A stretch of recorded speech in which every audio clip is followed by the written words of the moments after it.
Pemuda miskin desa tolong bidan desa yang tiba-tiba pingsan. Balasan dari bidan itu bikin warga tak menyangka karena...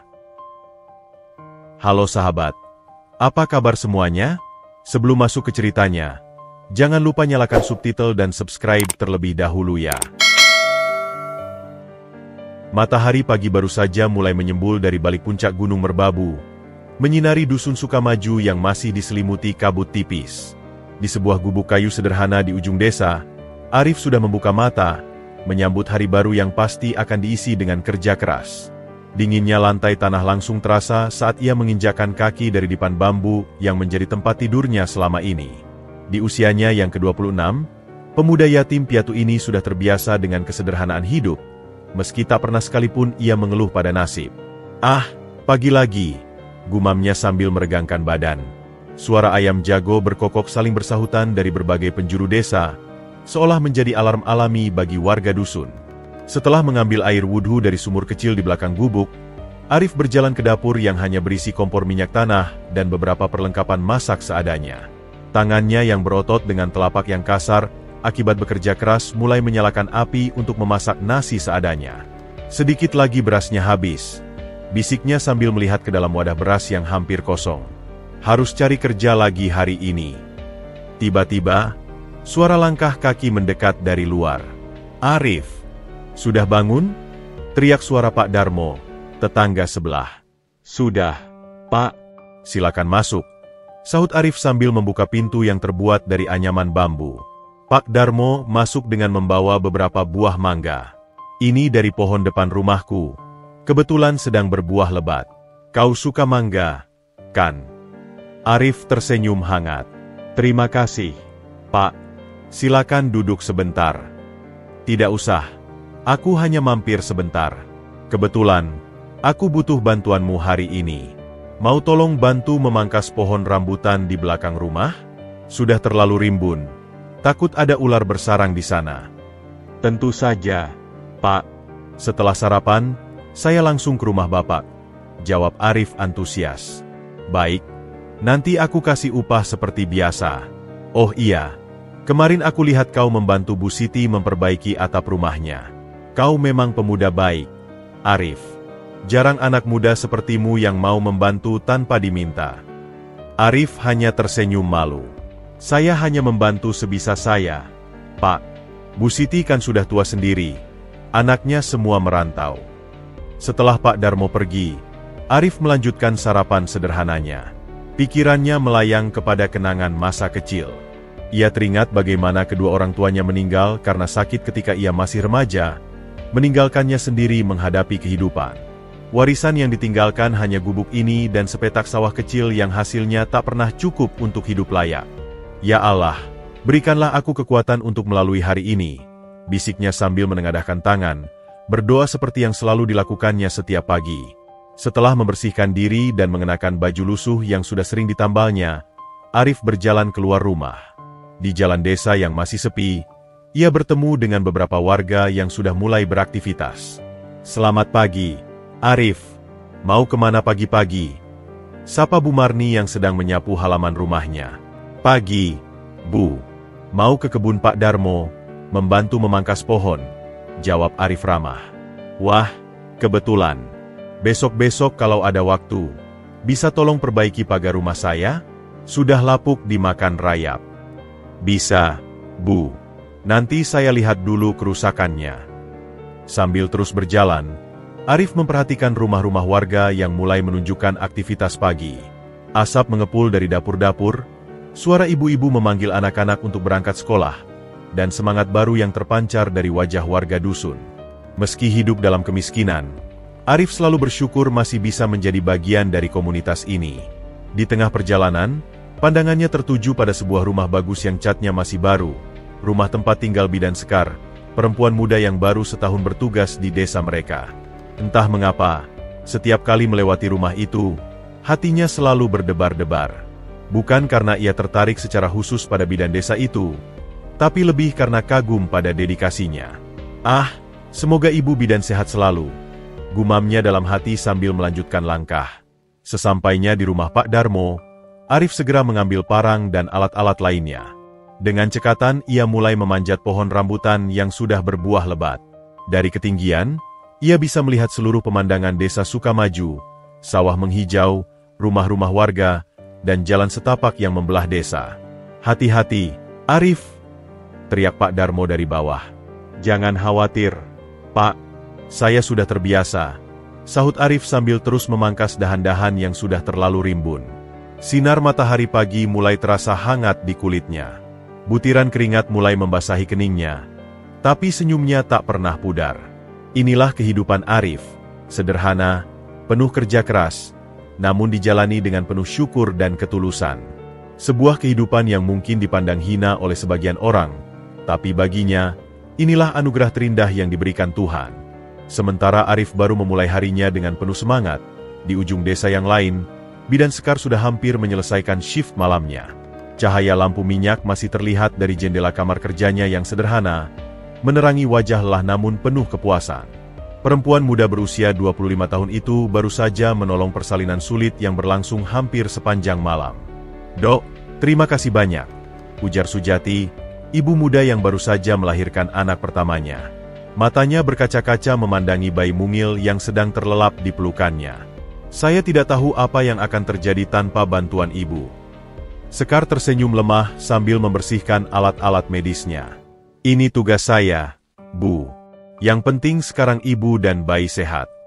Tangannya yang lincah masih terus bergerak membereskan segala sesuatu, meski mata merahnya mengisyaratkan betapa lelahnya dia. Bu Sarmin, ibu dari Sujati, mendekat dengan segelas teh hangat. "Ibu Bidan, istirahat sebentar. Sudah dari tadi malam ibu tidak berhenti bekerja."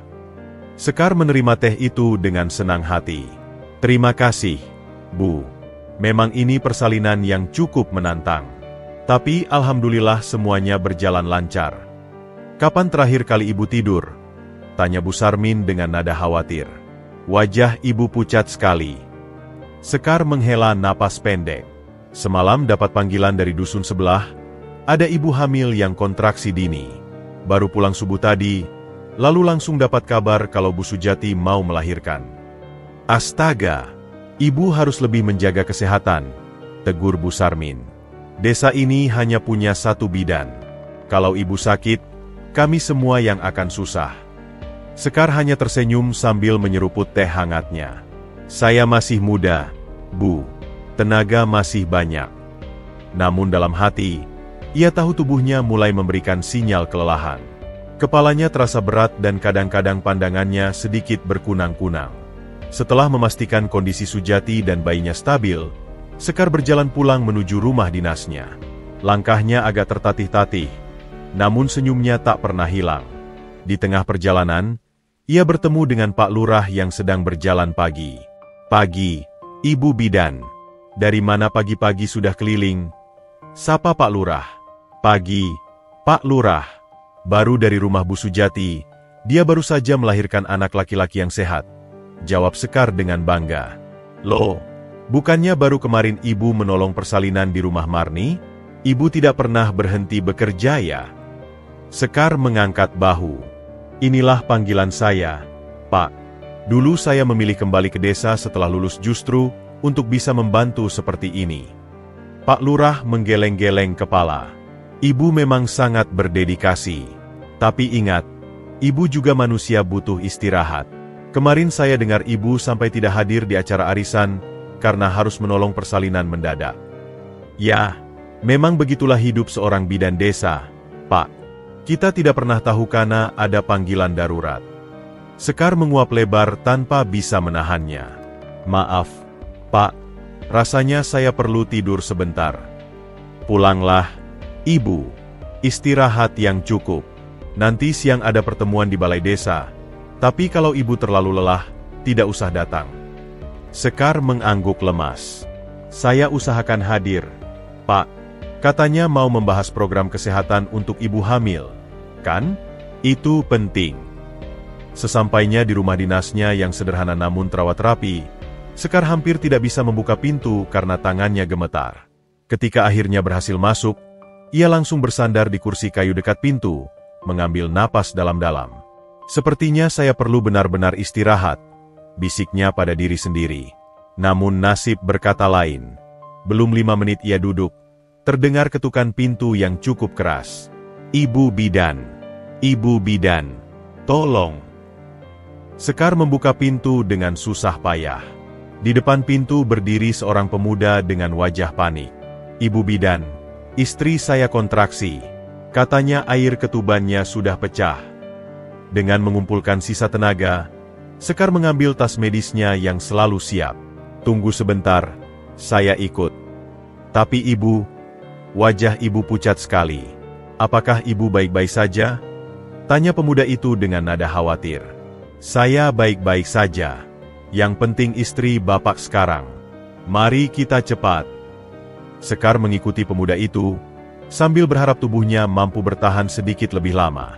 Dalam pikirannya, ia tahu ini sudah persalinan ketiga yang ia tangani dalam 24 jam terakhir. Tapi ketika mendengar jerit kesakitan seorang ibu yang akan melahirkan, semua rasa lelah seolah tertutup oleh tanggung jawabnya sebagai bidan. Tuhan, beri saya kekuatan. Doanya dalam hati sambil mempercepat langkah menuju rumah si pemuda tadi.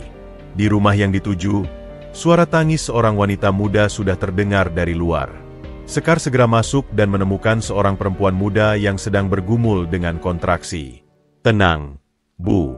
Ibu bidan sudah datang, katanya dengan suara menenangkan, meski dalam hatinya ia sendiri sedang berjuang melawan kelelahan yang hampir tak tertahankan.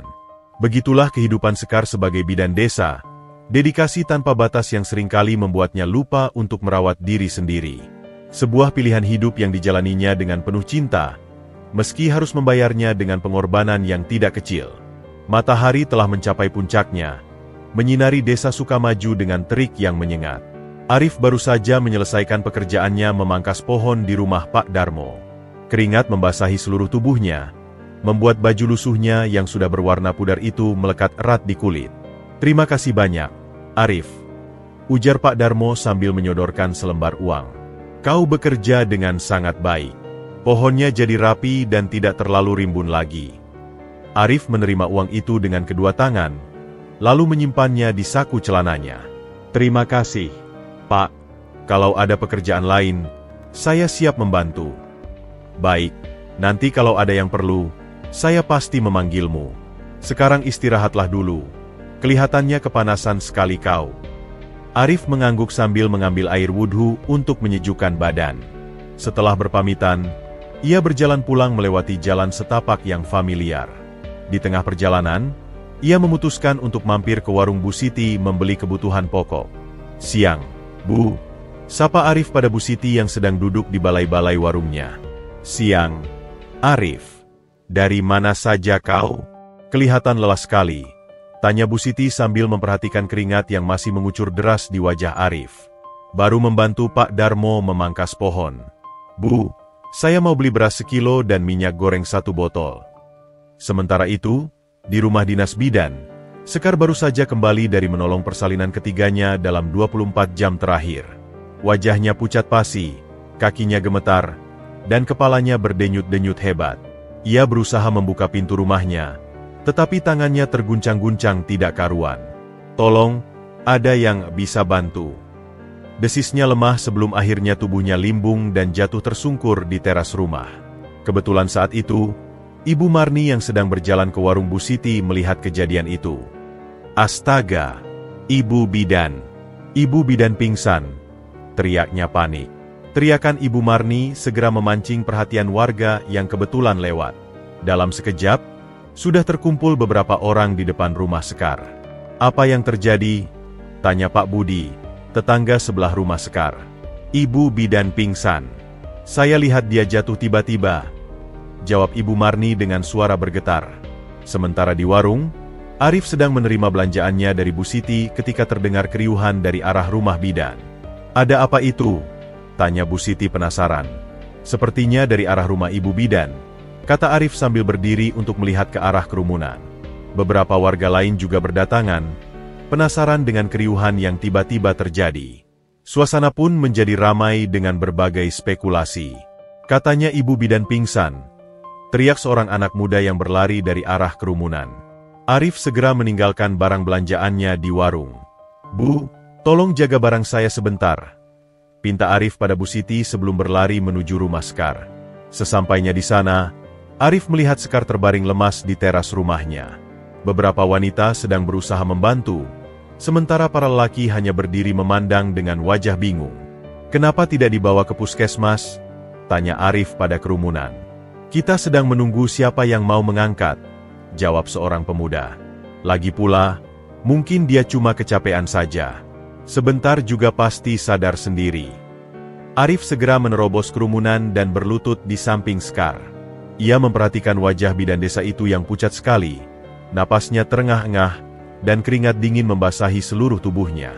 "Ini bukan sekadar kecapean biasa," gumam Arif dengan nada tegas. "Dia harus segera dibawa ke puskesmas." Beberapa warga mulai berkomentar. "Ah, kau ini berlebihan, Arif. Biarkan saja dia istirahat," kata seorang bapak-bapak. "Tidak, lihat keadaan ibu bidan. Bibirnya membiru, napasnya tidak teratur. Ini darurat," bantah Arif dengan suara lantang. Ibu Marni yang berdiri di sampingnya mengangguk-angguk. "Arif benar. Tadi saya lihat ibu bidan sudah sempoyongan sebelum jatuh. Tapi siapa yang akan membawanya? Puskesmas kan jauh, 3 kilometer dari sini," sanggah seorang pemuda lainnya. Arif tidak menjawab. Dengan sigap ia membuka tas medis Sekar yang terbawa keluar bersama tubuhnya, mencari sesuatu yang mungkin bisa membantu. Matanya menangkap botol air mineral dan sebuah alat pengukur tekanan darah. "Tolong, ada yang bisa bantu mengukur tekanan darah ibu bidan?" pinta Arif. Seorang ibu paruh baya maju ke depan. "Saya bisa, dulu saya pernah jadi mantri." Dengan cepat ia mengukur tekanan darah Sekar. Tekanannya sangat rendah. Hanya 80/50. Ini berbahaya. Mendengar itu, Arif tidak ragu lagi. Dengan tenaga yang tersisa setelah seharian bekerja, ia mengangkat tubuh Sekar dengan hati-hati. "Permisi, saya bawa ibu bidan ke puskesmas." Beberapa warga masih mencibir. "Dia cuma cari perhatian saja," bisik seorang wanita pada temannya. "Pamer tenaga," tambah yang lain. Tapi Arif tidak peduli. Dengan membopong Sekar yang tidak sadarkan diri, ia mulai berlari menuju puskesmas terdekat, mengabaikan segala komentar miring dan tatapan sinis warga. Yang ada dalam pikirannya hanya satu, menyelamatkan nyawa bidan desa yang telah begitu banyak berjasa bagi warga. Langkahnya cepat dan mantap, meski beban di tangannya cukup berat. Butiran keringat mulai membasahi pelipisnya, tapi tekadnya sudah bulat. Ia harus menyelamatkan Sekar, apapun yang terjadi. Dengan tubuh Sekar yang terkulai lemah dalam gendongannya, Arif memacu langkahnya menuju puskesmas. Matahari siang yang terik menyengat kulitnya, tetapi itu tidak menghentikan langkahnya yang cepat dan penuh tekad. Setiap langkah kakinya meninggalkan debu yang beterbangan di jalan tanah yang kering. "Ibu bidan, bertahanlah!" desis Arif sambil terus berlari, meski napasnya sudah mulai tersengal-sengal. Sekar yang tidak sadarkan diri hanya bisa mengeluarkan erangan lemah. Kepalanya terayun-ayun mengikuti hentakan langkah Arif. Wajahnya yang biasanya cerah kini pucat pasi, membuat hati Arif semakin cemas. Di belakang mereka, beberapa warga yang penasaran mengikuti dari kejauhan. Terdengar bisikan-bisikan yang tidak sedap didengar. "Dia pikir dia pahlawan," celah seorang pemuda pada temannya. "Arif memang selalu cari perhatian. Lihat saja nanti, pasti dia minta imbalan setelah ini," sahut yang lain. Namun ada juga yang membela, "Setidaknya dia berani bertindak, tidak seperti kita yang hanya berdiri melihat." Arif mendengar semua komentar itu, tetapi ia memilih untuk mengabaikannya. Fokusnya hanya pada wanita yang sedang digendongnya dan puskesmas yang masih 3 kilometer di depan. Tiba-tiba, dari arah berlawanan, muncul sepeda motor yang dikendarai oleh Pak Rudi, salah satu warga yang cukup berada di desa. "Arif, hei, berhenti!" teriak Pak Rudi sambil mengerem motornya. Arif melambatkan langkahnya. "Ada apa, Pak Rudi? Mau kemana kau bawa ibu bidan? Lebih baik kau serahkan padaku, akan kubawa dengan motor," tawar Pak Rudi. Arif menggeleng, wajahnya menunjukkan ketegasan. "Terima kasih, Pak. Tapi dengan motor jalanannya terlalu berbatu, bisa membahayakan ibu bidan. Lagi pula, saya kuat membawanya." "Jangan sok jago, Arif," Kau sudah bekerja seharian, pasti lelah. Serahkan saja padaku, desak Pak Rudi. Dengan segala hormat, Pak, saya tidak bisa menyerahkan Ibu Bidan. Keadaannya kritis dan saya harus membawanya secepat mungkin tanpa mengguncangnya terlalu banyak. Arif melanjutkan langkahnya, meninggalkan Pak Rudi yang masih mencoba meyakinkannya. Perjalanan terus berlanjut. Butiran keringat semakin deras mengucur dari pelipis Arif, membasahi baju lusuhnya yang sudah berbau anyir keringat. Kakinya mulai terasa berat, otot-otot betisnya berdenyut-denyut, namun semangatnya tidak kendur. Tuhan, beri saya kekuatan, gumamnya dalam hati. Sekitar setengah perjalanan, mereka bertemu dengan seorang ibu paruhbaya yang sedang berjalan ke sawah. Ibu itu terkejut melihat pemandangan tersebut. Arif, ini kenapa? Ibu Bidan kenapa? Tanya ibu itu dengan panik. Ibu murni, Ibu Bidan pingsan. Tekanan darahnya sangat rendah. Saya harus buru-buru ke puskesmas, jawab Arif singkat sambil terus berjalan. Tunggu, biar saya bantu. Ibu Murni segera mengeluarkan sebotol air mineral dari tasnya. Berikan ini pada Ibu Bidan ketika dia sadar. Dan ini. Ia merogoh saku celananya, mengeluarkan selembar uang 50 ribuan. Buat bayar apa yang diperlukan di puskesmas. Arif terkejut. Tidak perlu, Bu. Saya punya uang dari hasil kerja tadi pagi. Ambil saja, desak Ibu Murni sambil memaksakan uang itu ke saku Arif. Ibu Bidan sudah banyak membantu keluarga saya. Anak saya yang kemarin melahirkan juga ditolong olehnya. Terharu dengan kebaikan Ibu Murni, Arif mengangguk berulang kali. Terima kasih banyak, Bu. Doakan kami. Perjalanan dilanjutkan. Sekarang Arif sudah bisa melihat bangunan puskesmas di kejauhan. Semangatnya semakin membara, meski tenaganya sudah hampir habis. Setiap langkah terasa seperti mengangkat beban 100 kg. Tetapi bayangan betapa berjasanya Sekar pada warga desa memberinya kekuatan tambahan. Sedikit lagi, Ibu Bidan. Sebentar lagi kita sampai, bisik Arif, seolah-olah Sekar bisa mendengarnya. Tiba-tiba, tubuh Sekar bergetar. Matanya terbuka sebentar, lalu menutup lagi. Di mana? Gumamnya lemah. Kita sedang dalam perjalanan ke puskesmas, Bu. Ibu pingsan tadi. Tenang saja, sebentar lagi kita sampai, jawab Arif dengan suara menenangkan. Sekar mencoba membuka matanya lagi. Pandangannya masih berkunang-kunang. Arif, kenapa kau? Jangan bicara dulu, Bu. Simpan tenaga Ibu. Arif mempercepat langkahnya, melihat tanda-tanda kesadaran Sekar sebagai pertanda baik. Akhirnya, setelah berjuang melawan kelelahan dan jarak yang jauh, mereka tiba di halaman puskesmas. Dengan sisa tenaga terakhir, Arif berteriak meminta tolong. Tolong! Bidan desa pingsan. Butuh pertolongan. Beberapa petugas segera keluar membawa tandu. Dengan hati-hati, Arif menyerahkan Sekar pada mereka. Saat tubuh Sekar sudah berpindah ke tandu, barulah Arif merasakan betapa lelahnya dia. Kakinya gemetar, napasnya tersengal-sengal, dan penglihatannya sedikit berkunang-kunang.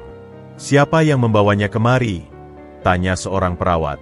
Saya, jawab Arif singkat sambil bersandar di dinding untuk menahan tubuhnya yang lemas. Perawat itu melihat kondisi Arif yang juga hampir drop. Kamu tidak apa-apa? Wajahmu pucat sekali. Saya baik-baik saja. Yang penting tolong rawat Ibu Bidan dengan baik. Dia sudah bekerja terlalu keras. Sambil memandangi Sekar yang dibawa masuk ke ruang pemeriksaan, Arif mengucap syukur dalam hati. Tugasnya sudah selesai.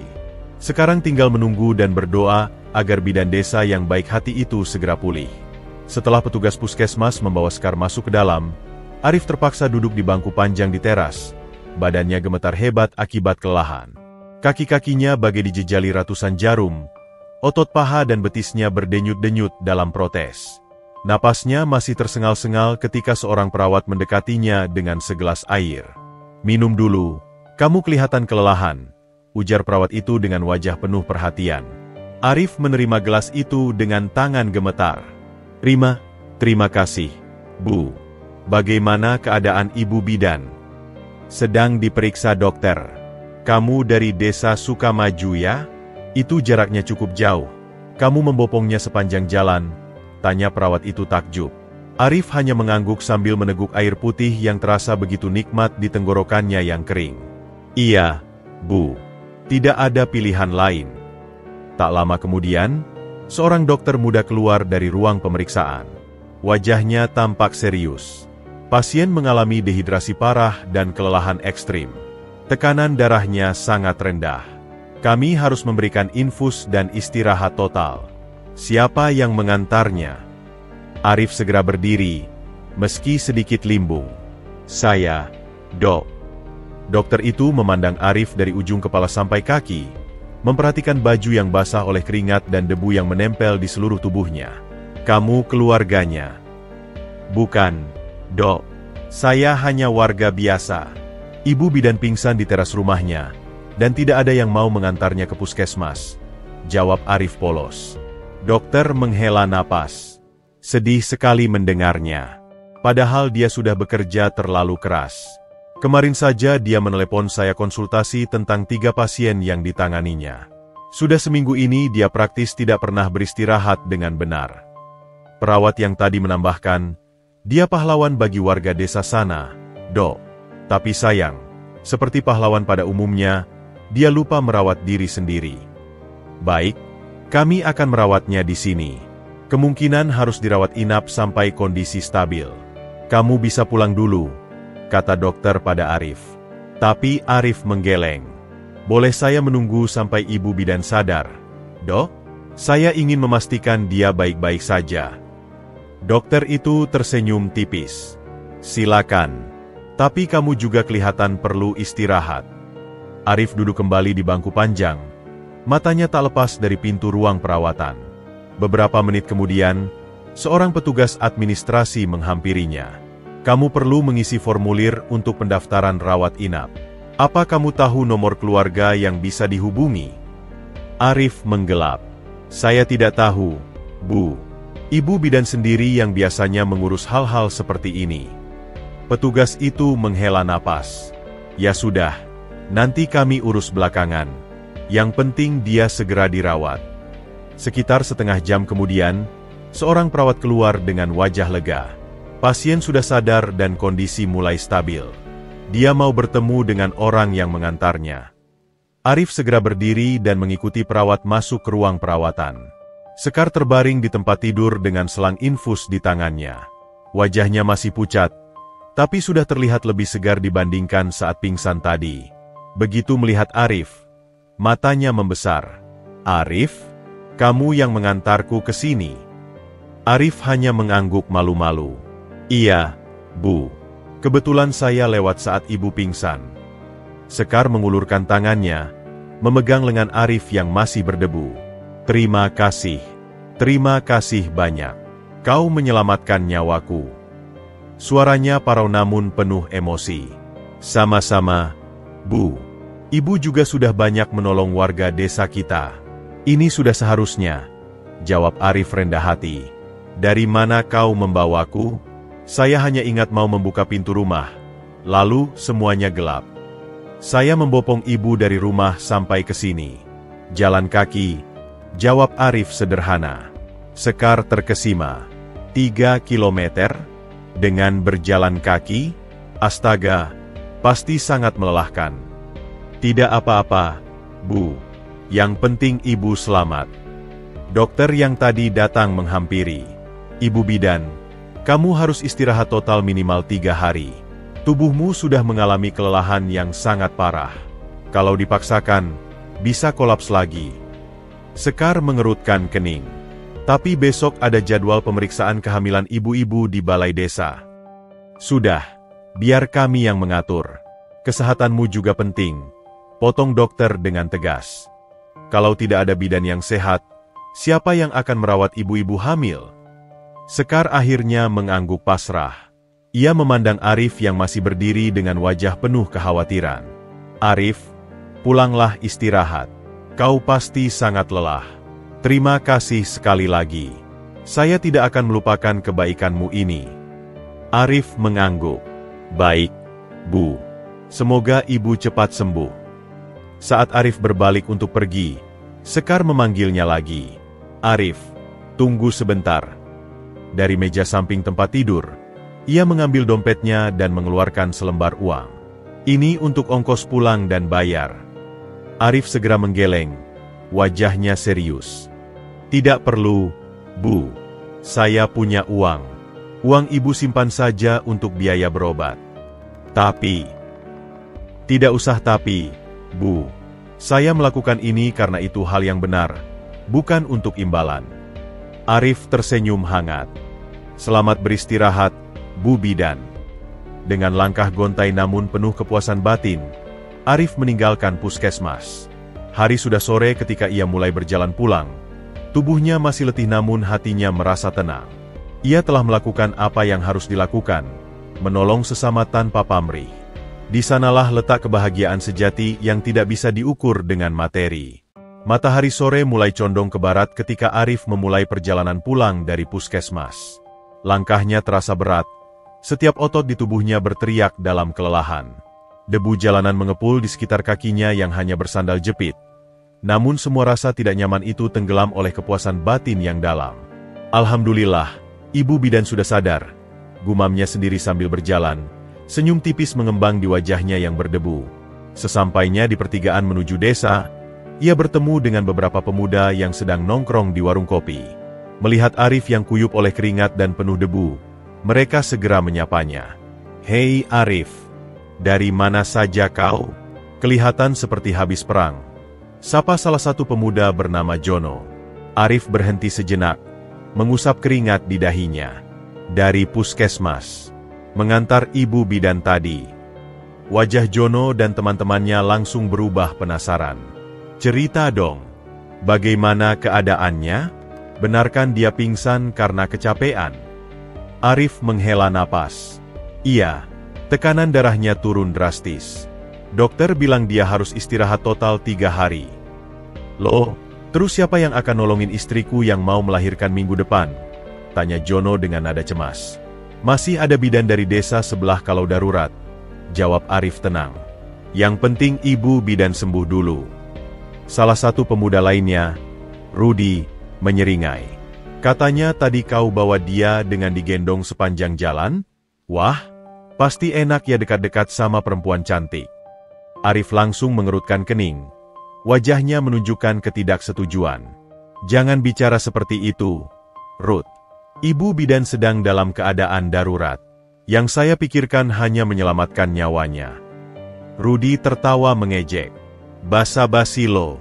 Pasti ada maunya. Mungkin ngarep dapat imbalan uang. Atau malah deketin dia. Dengan wajah merah karena emosi, Arif menatap Rudi tajam. Kalau kau mengatakannya sekali lagi, kita akan berantem. Ibu Bidan itu orang terhormat. Dan saya menolongnya karena kemanusiaan. Bukan seperti pikiran kotormu.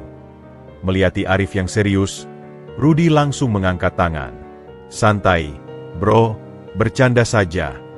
Saya tidak suka bercanda tentang hal seperti ini, sahut Arif dingin sebelum melanjutkan perjalanannya. Sepanjang sisa perjalanan, beberapa warga lain yang melihatnya selalu menanyakan keadaan Sekar. Arif dengan sabar menjawab setiap pertanyaan, meski tubuhnya sangat lelah dan hanya ingin cepat sampai di gubuknya. Saat melewati warung Bu Siti, ia teringat barang belanjaannya yang ditinggalkan tadi siang. Bu, maaf tadi saya tinggalkan barang belanjaan, kata Arif pada Bu Siti yang sedang melayani pembeli. Bu Siti tersenyum lebar. Ah, Arif, sudah kuduga kau akan kembali. Bagaimana Ibu Bidan? Alhamdulillah sudah sadar dan sedang dirawat di puskesmas. Jawab Arif sambil menerima kantong belanjaan yang sudah disiapkan Bu Siti. Kau memang anak baik, Arif. Tadi ada yang bilang kau cari perhatian, tapi saya tahu niatmu tulus. Bu Siti menambahkan sebungkus gorengan ke dalam kantong belanjaan Arif. Ini untukmu. Sudah capek hari ini. Arif tersenyum haru. Terima kasih, Bu. Tapi tidak usah. Sudah, terima saja. Kau pantas dapat apresiasi, potong Bu Siti. Dalam perjalanan terakhir menuju gubuknya, Arif melewati rumah Pak Lurah yang kebetulan sedang di teras. Melihat Arif, Pak Lurah langsung memanggilnya. Arif, Kata istriku tadi kau yang menolong Bidan Sekar. Arif menghampiri Pak Lurah. Iya, Pak. Kebetulan saja saya lewat saat itu. Pak Lurah menggeleng-geleng kepala. Kau pemuda berani. Banyak yang lihat. Tapi hanya kau yang bertindak. Ada yang bilang kau bawa dia dengan digendong sejauh 3 kilometer. Terpaksa, Pak. Tidak ada kendaraan yang bisa lewat jalan setapak menuju puskesmas. Pak Lurah menghela napas. Kau pantas dapat penghargaan. Besok saya akan umumkan di balai desa tentang tindakan heroikmu ini. Arif langsung geleng-geleng kepala. Tidak usah, Pak. Saya tidak melakukan ini untuk dipuji. Lagi pula, Ibu Bidan sudah banyak berjasa pada kita semua. Ini balasan yang wajar. Tapi, mohon, Pak, biarlah ini tetap antara kita. Saya hanya melakukan apa yang seharusnya dilakukan setiap orang, pinta Arif dengan sungguh-sungguh. Pak Lurah akhirnya mengangguk. Wajahnya penuh kekaguman. Baiklah, kalau itu maumu. Tapi ketahuilah, desa ini berutang budi padamu. Senyap, Arif hanya membungkuk hormat sebelum melanjutkan perjalanan. Sesampainya di gubuknya yang sederhana, hari sudah mulai gelap. Dengan sisa tenaga, ia menyalakan lampu minyak dan membersihkan diri di sumur belakang. Air dingin yang mengguyur tubuhnya terasa begitu menyegarkan. Sambil duduk di ambang pintu menikmati gorengan pemberian Bu Siti, Arif memandang langit yang mulai dipenuhi bintang. Pikirannya melayang kepada Sekar yang mungkin masih terbaring di puskesmas. Semoga Ibu Bidan cepat sembuh, bisiknya pada angin malam. Ia teringat ejekan Rudi tadi siang, dan berbagai komentar miring lainnya. Tapi semua itu tidak mengganggunya. Sejak kecil, ia sudah belajar bahwa niat baik tidak selalu dipahami orang lain, dan itu tidak masalah. Yang penting ia tahu di dalam hatinya, ia melakukan hal yang benar. Malam semakin larut ketika Arif akhirnya berbaring di dipan bambunya. Tubuhnya lelah sekali, tapi hati dan pikirannya tenang. Ia tertidur dengan senyum tipis di wajah, puas karena telah menjalani hari dengan penuh makna, menolong sesama tanpa mengharap imbalan, persis seperti ajaran orang tuanya dulu. Di kesunyian malam, hanya suara jangkrik yang menemani tidurnya. Sebuah kepuasan batin yang tidak bisa dibeli dengan uang, mengisi setiap relung hatinya. Inilah kebahagiaan sejati seorang Arif, sederhana, tulus, dan penuh makna. Keesokan harinya, Sekar terbangun di ruang rawat puskesmas dengan kondisi yang jauh lebih baik. Sinar matahari pagi menyelinap melalui jendela, menerangi ruangan sederhana itu. Untuk pertama kalinya dalam seminggu, ia merasa benar-benar segar, meski tubuhnya masih terasa lemah. Seorang perawat masuk membawa sarapan. Selamat pagi, Ibu Bidan. Bagaimana perasaannya hari ini? Sekar duduk perlahan. Jauh lebih baik. Terima kasih. Kapan saya boleh pulang? Dokter akan memeriksa lagi nanti siang. Jika tekanan darah sudah stabil, mungkin besok boleh pulang. Perawat itu meletakkan nampan makanan di meja samping tempat tidur. Oh iya, ada yang mencari ibu tadi pagi. Katanya dari desa ibu. Siapa namanya? Tanya Sekar penasaran. Tidak menyebutkan nama. Hanya menanyakan kabar ibu dan meninggalkan buah-buahan ini. Perawat menunjukkan keranjang kecil berisi pisang dan jambu. Sekar tersenyum haru. Pasti salah satu warga. Saat sedang menikmati sarapannya, dokter yang merawatnya masuk. Pagi, Ibu Bidan. Hasil pemeriksaan pagi ini menunjukkan perbaikan yang signifikan. Tekanan darah sudah mendekati normal. Alhamdulillah. Saya berterima kasih atas perawatan yang diberikan, kata Sekar. Itu tugas kami. Tapi saya harus bertanya, benarkah kemarin yang mengantar ibu ke sini adalah seorang pemuda yang membopong ibu sejauh 3 kilometer?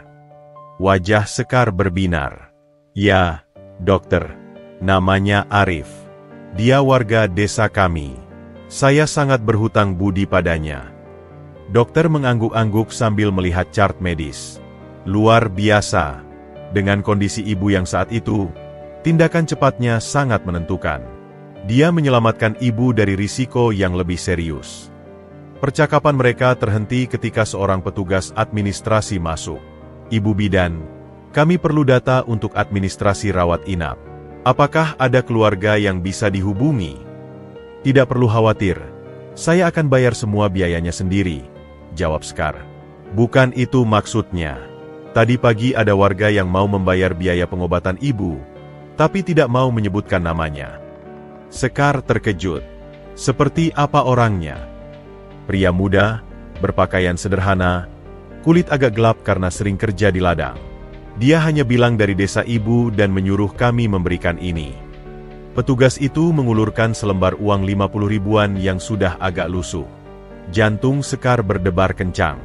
Arif. Pasti dia. Tapi dari mana dia dapat uang? Dia kan. Dokter memotong. Kemarin juga dia menolak ketika kami tawarkan uang untuk transportasi pulang.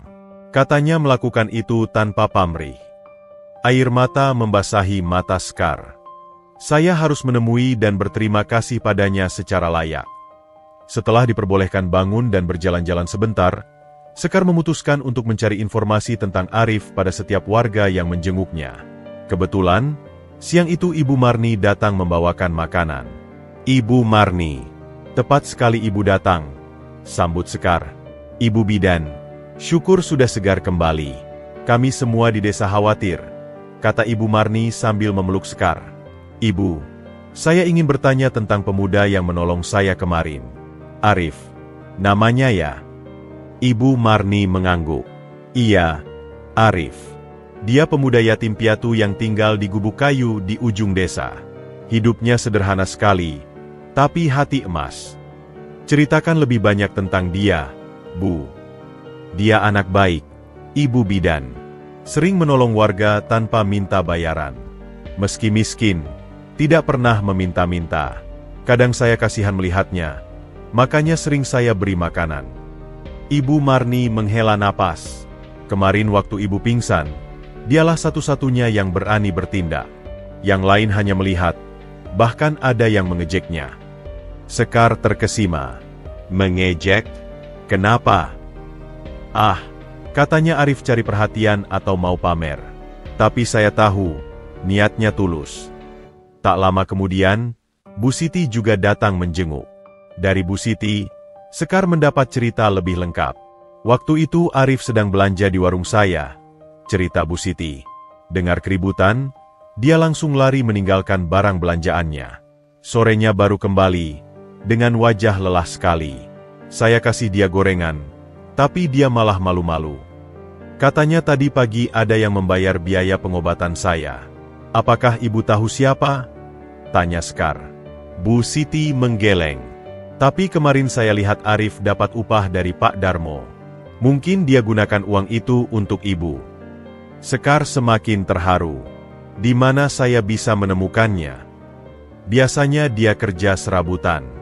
Hari ini mungkin di kebun Pak Darmo lagi, atau membantu perbaikan atap rumah Bu Marni yang bocor. Sore harinya, ketika Sekar sudah diizinkan berjalan di halaman puskesmas, ia melihat seorang pemuda berjalan mendekat. Dari kejauhan, ia mengenali itu adalah Arif. Pemuda itu berhenti di pagar, seolah ragu-ragu mau masuk. Arif, panggil Sekar. Arif terkejut, lalu mendekat dengan wajah malu-malu. Selamat sore, Ibu Bidan. Saya cuma mau lihat keadaan ibu. Saya sudah jauh lebih baik. Masuklah, ajak Sekar. Arif masuk dengan langkah ragu. Tangannya memegang kantong plastik berisi beberapa buah mangga. Ini dari pohon dekat rumah saya. Mungkin ibu suka. Sekar menerima buah itu dengan haru. Terima kasih, Arif. Tapi kenapa kemarin kau tidak bilang kalau kau yang mengantarkan saya? Arif menunduk. Saya hanya melakukan apa yang seharusnya, Bu. Tidak perlu disebut-sebut. Tapi kau bahkan mau membayar biaya pengobatan saya dengan uang hasil kerjamu. Wajah Arif memerah. Ibu tahu. Dari petugas sini. Arif, saya sangat terharu. Tapi saya tidak bisa menerimanya. Sekar mengeluarkan uang itu dari saku bajunya. Ini uangmu. Simpan untuk kebutuhanmu. Tapi Arif menggeleng. Biarlah, Bu. Anggap saja sebagai rasa terima kasih saya. Ibu sudah banyak menolong warga desa kami. Pertengkaran kecil yang penuh kehangatan ini akhirnya dimenangkan oleh Sekar yang memaksakan uang itu kembali ke tangan Arif. "Kalau begitu, izinkan saya membalas kebaikanmu dengan cara lain," kata Sekar. "Kau sudah menyelamatkan nyawa saya. Itu tidak bisa dibalas dengan uang." Arif tersenyum sederhana. "Melihat ibu sehat sudah cukup sebagai balasan, Bu." Mata Sekar berkaca-kaca. Di depan matanya berdiri seorang pahlawan sejati. Tidak mengemis pujian, tidak mengharap imbalan, hanya memberi dengan tulus. Saat itulah, sebuah tekad bulat muncul dalam hatinya. Ia harus melakukan sesuatu yang berarti untuk membalas kebaikan pemuda ini. Bukan sekadar ucapan terima kasih, tapi sesuatu yang bisa mengubah hidup Arif menjadi lebih baik. "Arif, besok saya pulang. Apakah kau bisa menjemput saya?" tanya Sekar. "Tentu, Bu. Dengan senang hati." "Baik, nanti kita bicara lebih banyak dalam perjalanan pulang." Sambil memandangi Arif yang berpamitan, Sekar sudah mulai merancang rencana. Ia tahu persis apa yang paling dibutuhkan pemuda baik ini. Bukan sedekah, tapi kesempatan untuk maju. Keesokan harinya, tepat pukul 8 pagi, Arif sudah berdiri di halaman puskesmas dengan pakaian terbaiknya. Sebuah kemeja lusuh yang meski sudah dicuci bersih masih terlihat kusam, dan celana panjang yang ujungnya sedikit frayet. Tangannya memegang setangkai bunga kertas yang ia buat sendiri dari kertas koran bekas. Dokter yang sedang melakukan pemeriksaan terakhir pada Sekar tersenyum melihatnya dari jendela. "Lihat, Ibu Bidan. Penyelamatmu sudah datang." Sekar yang sedang memakai kembali seragam bidannya mendekati jendela. Hatinya tersentuh melihat Arif yang tampak begitu bersahaja namun penuh perhatian. "Dia memang berbeda dari yang lain," gumamnya. Setelah proses administrasi selesai, Sekar keluar dengan ditemani perawat. Arif segera mendekat, menyerahkan bunga kertas itu dengan malu-malu. "Untuk Ibu, semoga cepat sembuh total," kata Arif dengan suara rendah. Sekar menerima bunga itu dengan haru. "Bunga yang sangat indah, Arif. Terima kasih. Kau membuatnya sendiri." Arif mengangguk. Wajahnya sedikit memerah. "Hanya dari kertas bekas. Maaf kalau jelek." "Tidak, ini sangat kreatif dan penuh makna." Sekar mengendus bunga kertas itu seolah-olah itu bunga sungguhan. "Sekarang, apa kau siap mengantarku pulang?" "Tentu, Bu. Tapi, dengan berjalan kaki, jaraknya cukup jauh, dan Ibu baru sembuh." Sekar tersenyum. "Justru berjalan kaki pelan-pelan bagus untuk pemulihan. Lagi pula, aku ingin kita bisa berbicara lebih banyak." Maka berangkatlah mereka berdua menyusuri jalan desa yang masih sepi. Pagi yang cerah dengan angin sepoi-sepau membuat perjalanan terasa nyaman. Untuk beberapa saat, mereka berjalan dalam diam, menikmati pemandangan sawah yang menghijau dan udara segar pedesaan. "Arif, aku ingin tahu lebih banyak tentangmu," ujar Sekar memecah keheningan. "Ibu Marni bilang kau yatim piatu." Arif menghela napas pelan. "Iya, Bu. Orang tua saya meninggal ketika saya masih SMP. Sejak itu saya hidup sendiri." "Bagaimana kau menghidupi diri selama ini?" "Saya kerja serabutan, Bu. Kadang di kebun, kadang bantu perbaikan rumah. Apa saja yang bisa menghasilkan uang untuk makan." Arif menunduk. Hidup sederhana, tapi cukup bersyukur. Sekar mengamati profil Arif yang tegas. "Kau tidak pernah berpikir untuk merantau seperti pemuda lain?" "Pernah, Bu. Tapi, desa ini adalah satu-satunya rumah yang saya punya. Di sini ada kenangan orang tua, dan di sini pula saya merasa masih bisa berguna bagi orang lain." Jawaban itu membuat Sekar terkesima. "Kau punya cita-cita tertentu?" Arif terdiam sejenak, seolah ragu untuk berbicara. "Saya, sebenarnya sangat suka bercocok tanam, Bu. Dulu ayah saya petani, dan dia mengajarkan banyak hal. Saya ingin sekali bisa mengembangkan pertanian modern, mencoba teknik-teknik baru yang lebih efisien." "Mengapa tidak kau lakukan?" tanya Sekar penasaran. "Untuk belajar butuh biaya, Bu. Kursus pertanian organik di kota cukup mahal. Uang saya hanya cukup untuk kebutuhan sehari-hari." Mereka sampai di sebuah tikungan di mana sebuah pohon beringin besar memberikan naungan. Sekar mengusulkan untuk beristirahat sebentar. Duduk di bawah pohon, Sekar melanjutkan percakapan. Arif, aku sangat berterima kasih padamu. Tidak hanya karena menyelamatkanku, tapi juga karena membukakan mataku pada banyak hal. Maksud ibu? Tanya Arif bingung. Selama ini, aku terlalu fokus pada pekerjaan sampai lupa memperhatikan orang-orang di sekitarku. Dan kau, dengan segala kesederhanaanmu, telah menunjukkan arti ketulusan yang sesungguhnya. Arif tersenyum malu. Ibu terlalu berlebihan memuji saya. Tidak, aku serius. Sekar menatap Arif dalam-dalam. Itu sebabnya aku ingin membalas kebaikanmu. Bukan dengan uang, tapi dengan sesuatu yang lebih berharga. Arif menggeleng. Ibu tidak perlu membalas apapun, Bu. Saya sudah bilang, melihat ibu sehat sudah cukup. Tapi aku ingin, Arif. Dan aku sudah memutuskan akan membiayaimu untuk mengikuti kursus pertanian organik di kota selama 6 bulan. Wajah Arif berubah pucat. Bu, tidak mungkin. Itu terlalu besar. Biayanya pasti sangat mahal. Biarlah itu urusanku. Yang penting kau mau dan siap belajar. Tapi, kenapa ibu mau melakukan ini untuk saya? Tanya Arif dengan suara bergetar. Karena aku percaya padamu, Arif. Aku melihat potensi besar dalam dirimu. Dan yang terpenting, kau pantas mendapatkan kesempatan ini. Sekar meletakkan tangan di bahu Arif. Anggap saja ini investasiku untuk masa depan desa kita. Dengan ilmu yang kau dapat, kau bisa membantu memajukan pertanian di sini. Air mata mulai menggenang di mata Arif. Saya tidak tahu harus berkata apa, Bu. Ini seperti mimpi.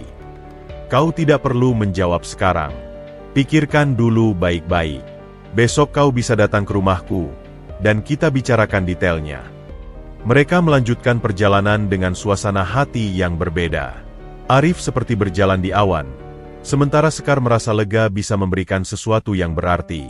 Sesampainya di perbatasan desa, mereka bertemu dengan beberapa warga yang langsung menyambut hangat kepulangan Sekar. Ibu Bidan, syukur sudah sehat kembali, sapa Bu Marni. Terima kasih, Bu. Semua berkat pertolongan Arif di sini, jawab Sekar sambil menepuk punggung Arif. Warga yang berkumpul saling pandang. Ada yang tersenyum, ada yang masih sinis. Tapi Sekar tidak peduli. Ia tahu ini baru awal dari rencananya yang akan mengubah tidak hanya hidup Arif, tapi mungkin juga masa depan desa mereka.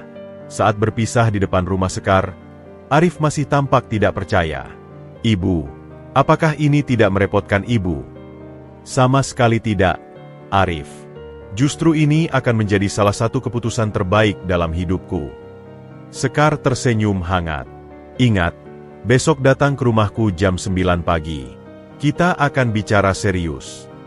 Arif mengangguk, masih terbengong-bengong. Baik, Bu. Terima kasih. Terima kasih banyak. Sambil berjalan pulang ke gubuknya, Arif merasa seperti berada dalam mimpi. Sebuah kesempatan yang tidak pernah terbayangkan kini terbentang di depan matanya. Tapi di balik kebahagiaan, ada juga keraguan. Apakah ia pantas mendapatkan ini? Apakah ia bisa memenuhi harapan Sekar? Sementara itu, Sekar dari jendela rumahnya memandangi Arif yang menjauh. Sebuah tekad bulat menguat dalam hatinya.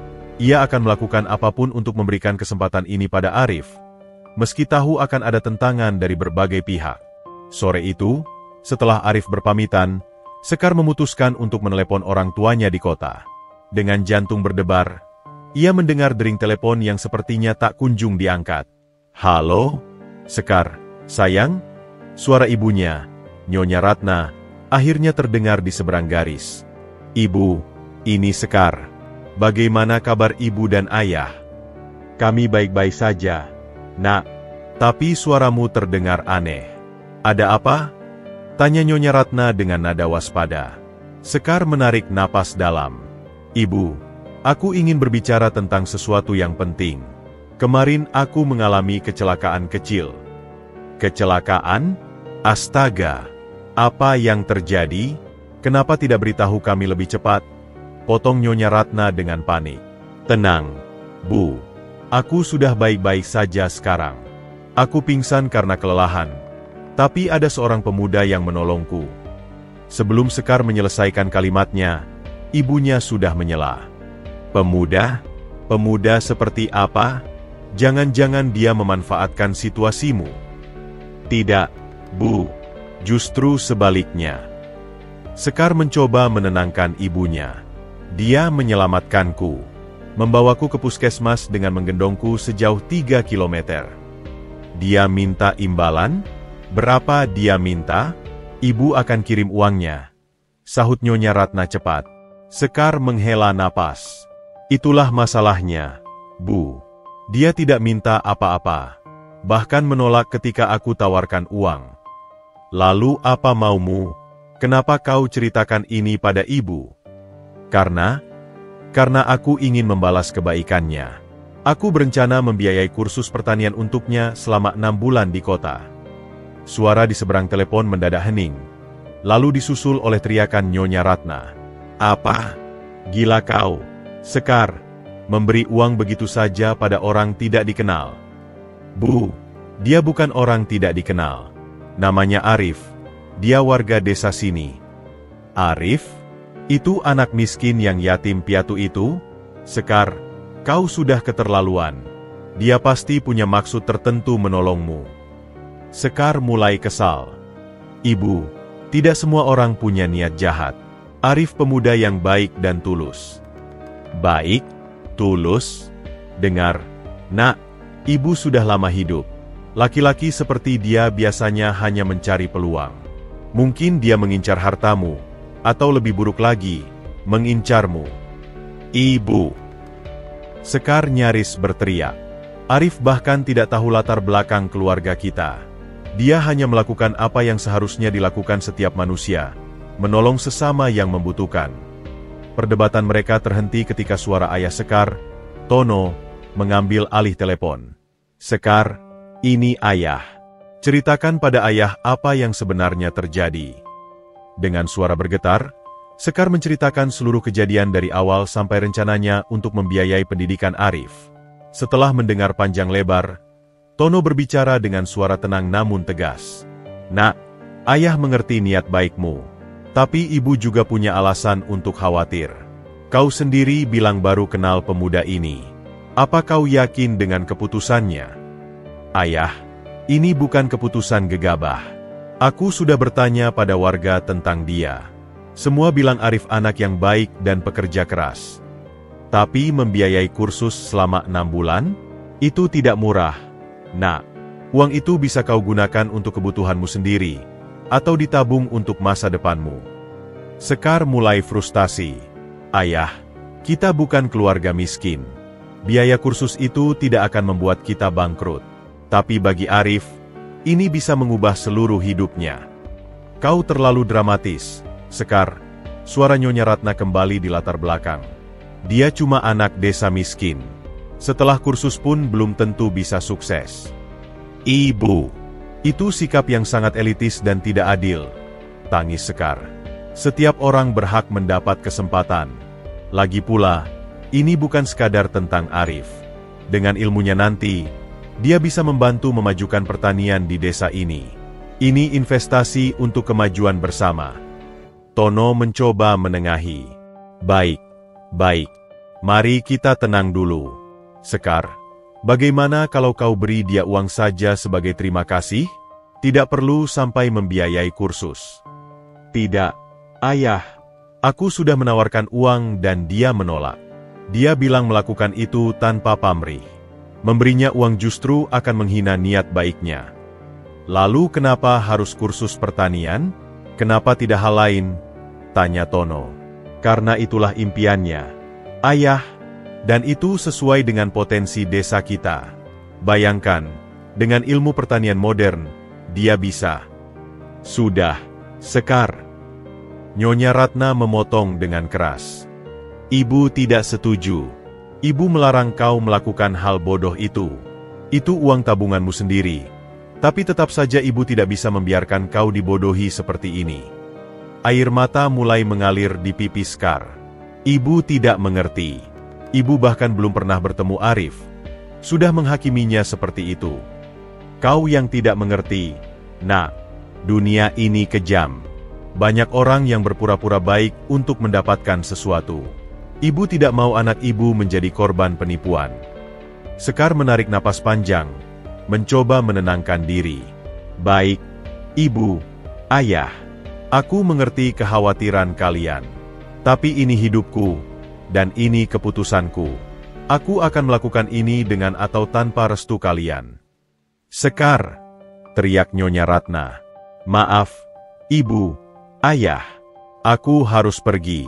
Sampaikan pada ayah bahwa aku mencintai kalian berdua, tapi aku harus mengikuti hatiku sendiri. Dengan tangan gemetar, Sekar menutup telepon. Air matanya jatuh deras. Pertengkaran dengan orang tua selalu membuatnya sedih. Tapi kali ini ia merasa harus teguh pada pendiriannya. Beberapa menit kemudian, teleponnya berdering lagi. Dari layar terlihat itu nomor ibunya. Sekar mematikan teleponnya, lalu melemparkannya ke sofa. Dia berjalan ke jendela, memandang desa yang mulai diselimuti senja. Di kejauhan, dia bisa melihat gubuk Arif yang sederhana. Melihat itu, tekadnya justru semakin menguat. Mereka tidak mengerti, Tuhan, bisiknya. Mereka tidak melihat kebaikan hati yang tulus seperti yang kulihat pada Arif. Sekar tahu perjuangannya belum selesai. Ini baru babak pertama dari pertarungan yang mungkin masih panjang. Tapi satu hal yang pasti, dia tidak akan menyerah. Dia akan membuktikan bahwa kebaikan hati pantas dibalas dengan kebaikan, dan bahwa setiap orang, tidak peduli latar belakangnya, pantas mendapat kesempatan untuk mengubah hidupnya. Malam itu, Sekar menatap langit penuh bintang dari jendela kamarnya. Di suatu tempat tidak jauh dari sini, Arif mungkin juga sedang memandang langit yang sama, tidak tahu bahwa nasibnya sedang diperdebatkan oleh orang yang bahkan belum pernah ditemuinya. Minggu pagi di Balai Desa Sukamaju selalu ramai dengan kegiatan pertemuan rutin warga. Namun hari ini, suasana terasa berbeda. Kabar tentang rencana Sekar untuk membiayai kursus Arif sudah tersebar bak angin, memicu berbagai reaksi dari warga. Arif duduk di bangku paling belakang, merasa tidak nyaman dengan tatapan penuh tanya yang mengarah padanya. Tangannya berkeringat dingin, matanya mencari-cari Sekar yang belum juga terlihat. Kau kelihatan gugup sekali, bisik Jono yang duduk di sebelahnya. Rasanya seperti menunggu hukuman, jawab Arif rendah. Santai saja, yang penting kan niat baik Ibu Bidan. Tak lama kemudian, Sekar muncul dengan langkah tegap. Wajahnya menunjukkan tekad yang bulat meski mata sedikit bengkak menunjukkan ia kurang tidur. Ia langsung menuju podium tanpa ragu. Pak Lurah membuka pertemuan dengan agenda-agenda biasa.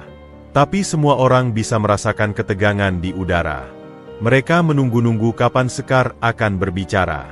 Setelah laporan keuangan desa selesai, Pak Lurah menyerahkan mikrofon pada Sekar. Ibu Bidan ingin menyampaikan sesuatu. Sekar mengangguk, menggenggam mikrofon dengan kuat.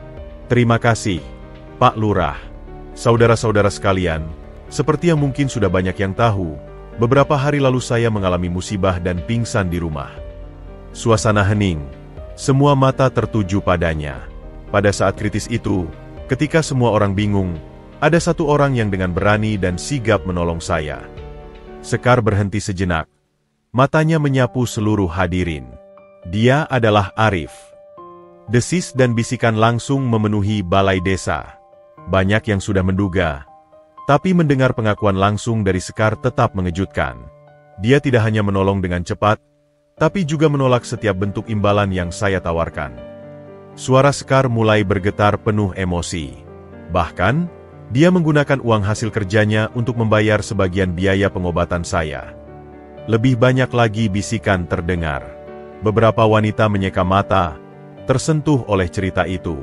Karena itu, lanjut Sekar dengan suara lebih tegas. Setelah berpikir panjang, saya memutuskan untuk membalas kebaikan Arif bukan dengan uang, tapi dengan sesuatu yang lebih berharga. Dia berhenti lagi, memastikan semua orang mendengarkan. Saya akan membiayai penuh kursus pertanian organik modern untuk Arif selama 6 bulan di kota. Untuk beberapa detik, balai desa benar-benar senyap. Lalu, suara riuh rendah mulai bermunculan, semakin keras, sampai akhirnya menjadi keriuhan yang tidak terkendali. Apa? Teriak seorang bapak-bapak. Kursus 6 bulan? Itu kan mahal, sahut yang lain. Arif yang duduk di bangku belakang mematung, wajahnya pucat. Meski sudah tahu rencana Sekar, mendengarnya diumumkan secara publik tetap membuatnya terkejut. Pak Lurah terpaksa mengetuk meja berkali-kali. Tertib, saudara-saudara, tertib. Setelah suasana agak reda, seorang pria paruh baya berdiri. Maaf, Ibu Bidan. Saya Budi, petani di sini. Mengapa harus Arif? Kenapa tidak pemuda lain? Sekar menjawab dengan tenang. Karena Arif yang menolong saya, Pak Budi. Dan karena saya percaya dia yang paling pantas mendapat kesempatan ini. Seorang wanita berdiri. Ibu Yanti, Ibu RT. Bukankah lebih baik uangnya untuk kepentingan umum? Misalnya perbaikan jalan atau bantuan untuk warga miskin. Pertanyaan yang bagus, Bu Yanti. Sekar tersenyum. Tapi justru inilah investasi untuk kepentingan umum. Dengan ilmu yang didapat Arif, dia bisa mengajarkannya pada kita semua. Hasilnya akan dinikmati seluruh desa. Seorang pemuda dengan kemeja necis berdiri dengan sikap sombong. Rudi, anak Pak Kades. Apa Ibu Bidan yakin dia bisa? Latar belakang pendidikannya kan cuma SMP. Jangan-jangan gak lulus kursusnya. Uangnya habis percuma. Wajah Arif memerah mendengar ejekan itu. Tapi sebelum dia bisa bereaksi, Sekar sudah membalas. Pendidikan formal bukan segalanya, Rudi. Yang penting kemauan belajar dan ketekunan. Dan saya sudah melihat sendiri tekad Arif. Rudi tidak menyerah. Tapi kan bisa saja dia pura-pura baik hanya untuk dapat ini. Semua orang tahu dia miskin, pasti butuh uang. Sekarang Sekar mulai kesal. Kalau memang untuk uang, kenapa dia menolak ketika saya tawarkan uang tunai? Kenapa dia menggunakan uangnya sendiri untuk biaya pengobatan saya? Rudi terdiam, tidak bisa membantah. Seorang ibu berdiri dengan wajah haru. Saya Ibu Marni. Saya mendukung penuh keputusan Ibu Bidan. Selama ini Arif sering menolong saya tanpa minta bayaran. Memperbaiki atap, membantu panen. Bahkan kadang mencarikan kayu bakar ketika saya sakit. Dia pantas mendapat kesempatan ini. Beberapa warga lain mulai angkat bicara mendukung. Tapi masih banyak juga yang masih sinis. Pak Lurah akhirnya mengambil alih mikrofon. Baik, saya pikir ini keputusan pribadi Ibu Bidan. Yang penting menggunakan uang pribadi, bukan uang desa. Tentu saja, Pak Lurah, jawab Sekar. Ini sepenuhnya dari tabungan saya sendiri. Pertemuan berakhir dengan suasana tegang. Banyak warga yang langsung mengerumuni Arif. Ada yang memberi selamat, ada yang mencibir. Selamat, Arif. Kau pantas dapat ini, kata Bu Marni sambil memeluknya. Jangan sampai mengecewakan Ibu Bidan, nasihat Pak Darmo. Tapi dari sudut lain, terdengar bisikan-bisikan tajam. Dia pasti punya sihir. Sampai-sampai Ibu Bidan tergila-gila padanya. Dasar peminta-minta berkedok penolong. Arif tidak membalas semua komentar itu. Dia hanya mencari Sekar dengan matanya. Ketika akhirnya bertatapan, Sekar memberinya anggukan penuh arti dan senyum percaya. Di tengah kerumunan, di antara sorakan dan cibiran, Arif berjanji dalam hati akan membuktikan bahwa kepercayaan Sekar tidak salah tempat. Apapun yang terjadi, dia akan memberikan yang terbaik. Sementara itu, dari pinggir balai desa, seorang wanita paruhbaya dengan ekspresi masam mengamati semuanya. Dia adalah Ibu Surti, salah satu tokoh masyarakat yang dikenal konservatif. Matanya menyipit, seolah sedang merencanakan sesuatu.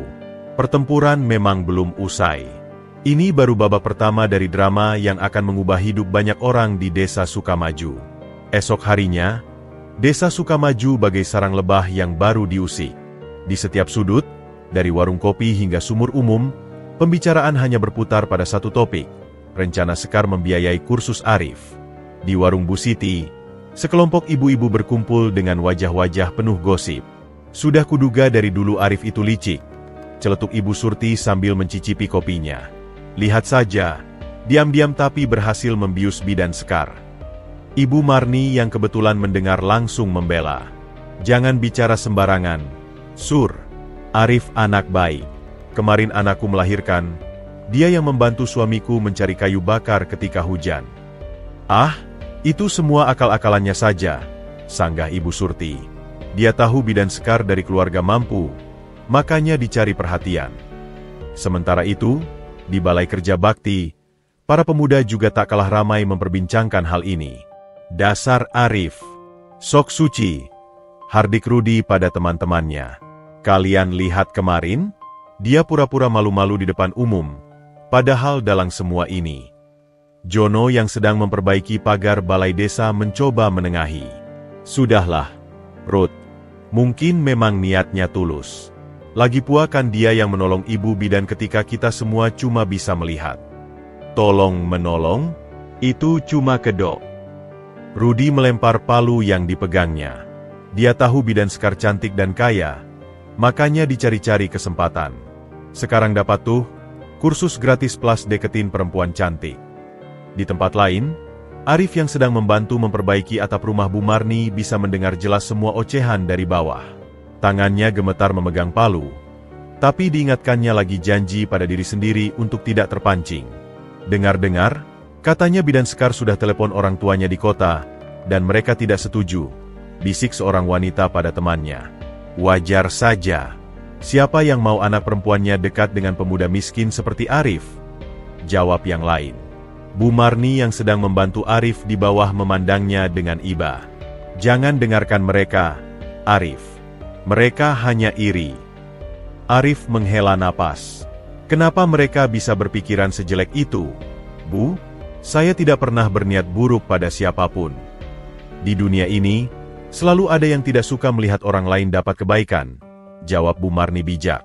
Tapi ingat, selama kau yakin niatmu tulus, tidak perlu peduli omongan orang. Sore harinya, ketika Arif berjalan ke rumah Sekar untuk membicarakan rencana kursus, ia melewati sekelompok pemuda yang sedang bermain kartu di tepi jalan. Loh, si pangeran mau ke istana? Ejek Rudi melihat Arif lewat. Hati-hati, nanti rakyat jelata seperti kita kena kutuk. Arif berusaha mengabaikan dan terus berjalan. Jangan sombong dong. Karena dapat jodoh bidan cantik terus jadi tinggi hati. Teriak Rudi lagi, diikuti tawa teman-temannya. Arif berhenti, mengepal tangan. Tapi kemudian ia menarik napas dalam dan melanjutkan langkah tanpa menengok. Sesampainya di rumah Sekar, ia menemukan bidan desa itu sedang berkebun dengan wajah muram. Ada apa, Bu? Kelihatan sedih, tanya Arif khawatir. Sekar menghela napas panjang. Sepanjang hari dapat telepon dari teman-teman di kota. Katanya saya membuat keputusan bodoh. Bahkan sahabat dekat saya menyarankan untuk membatalkan rencana ini.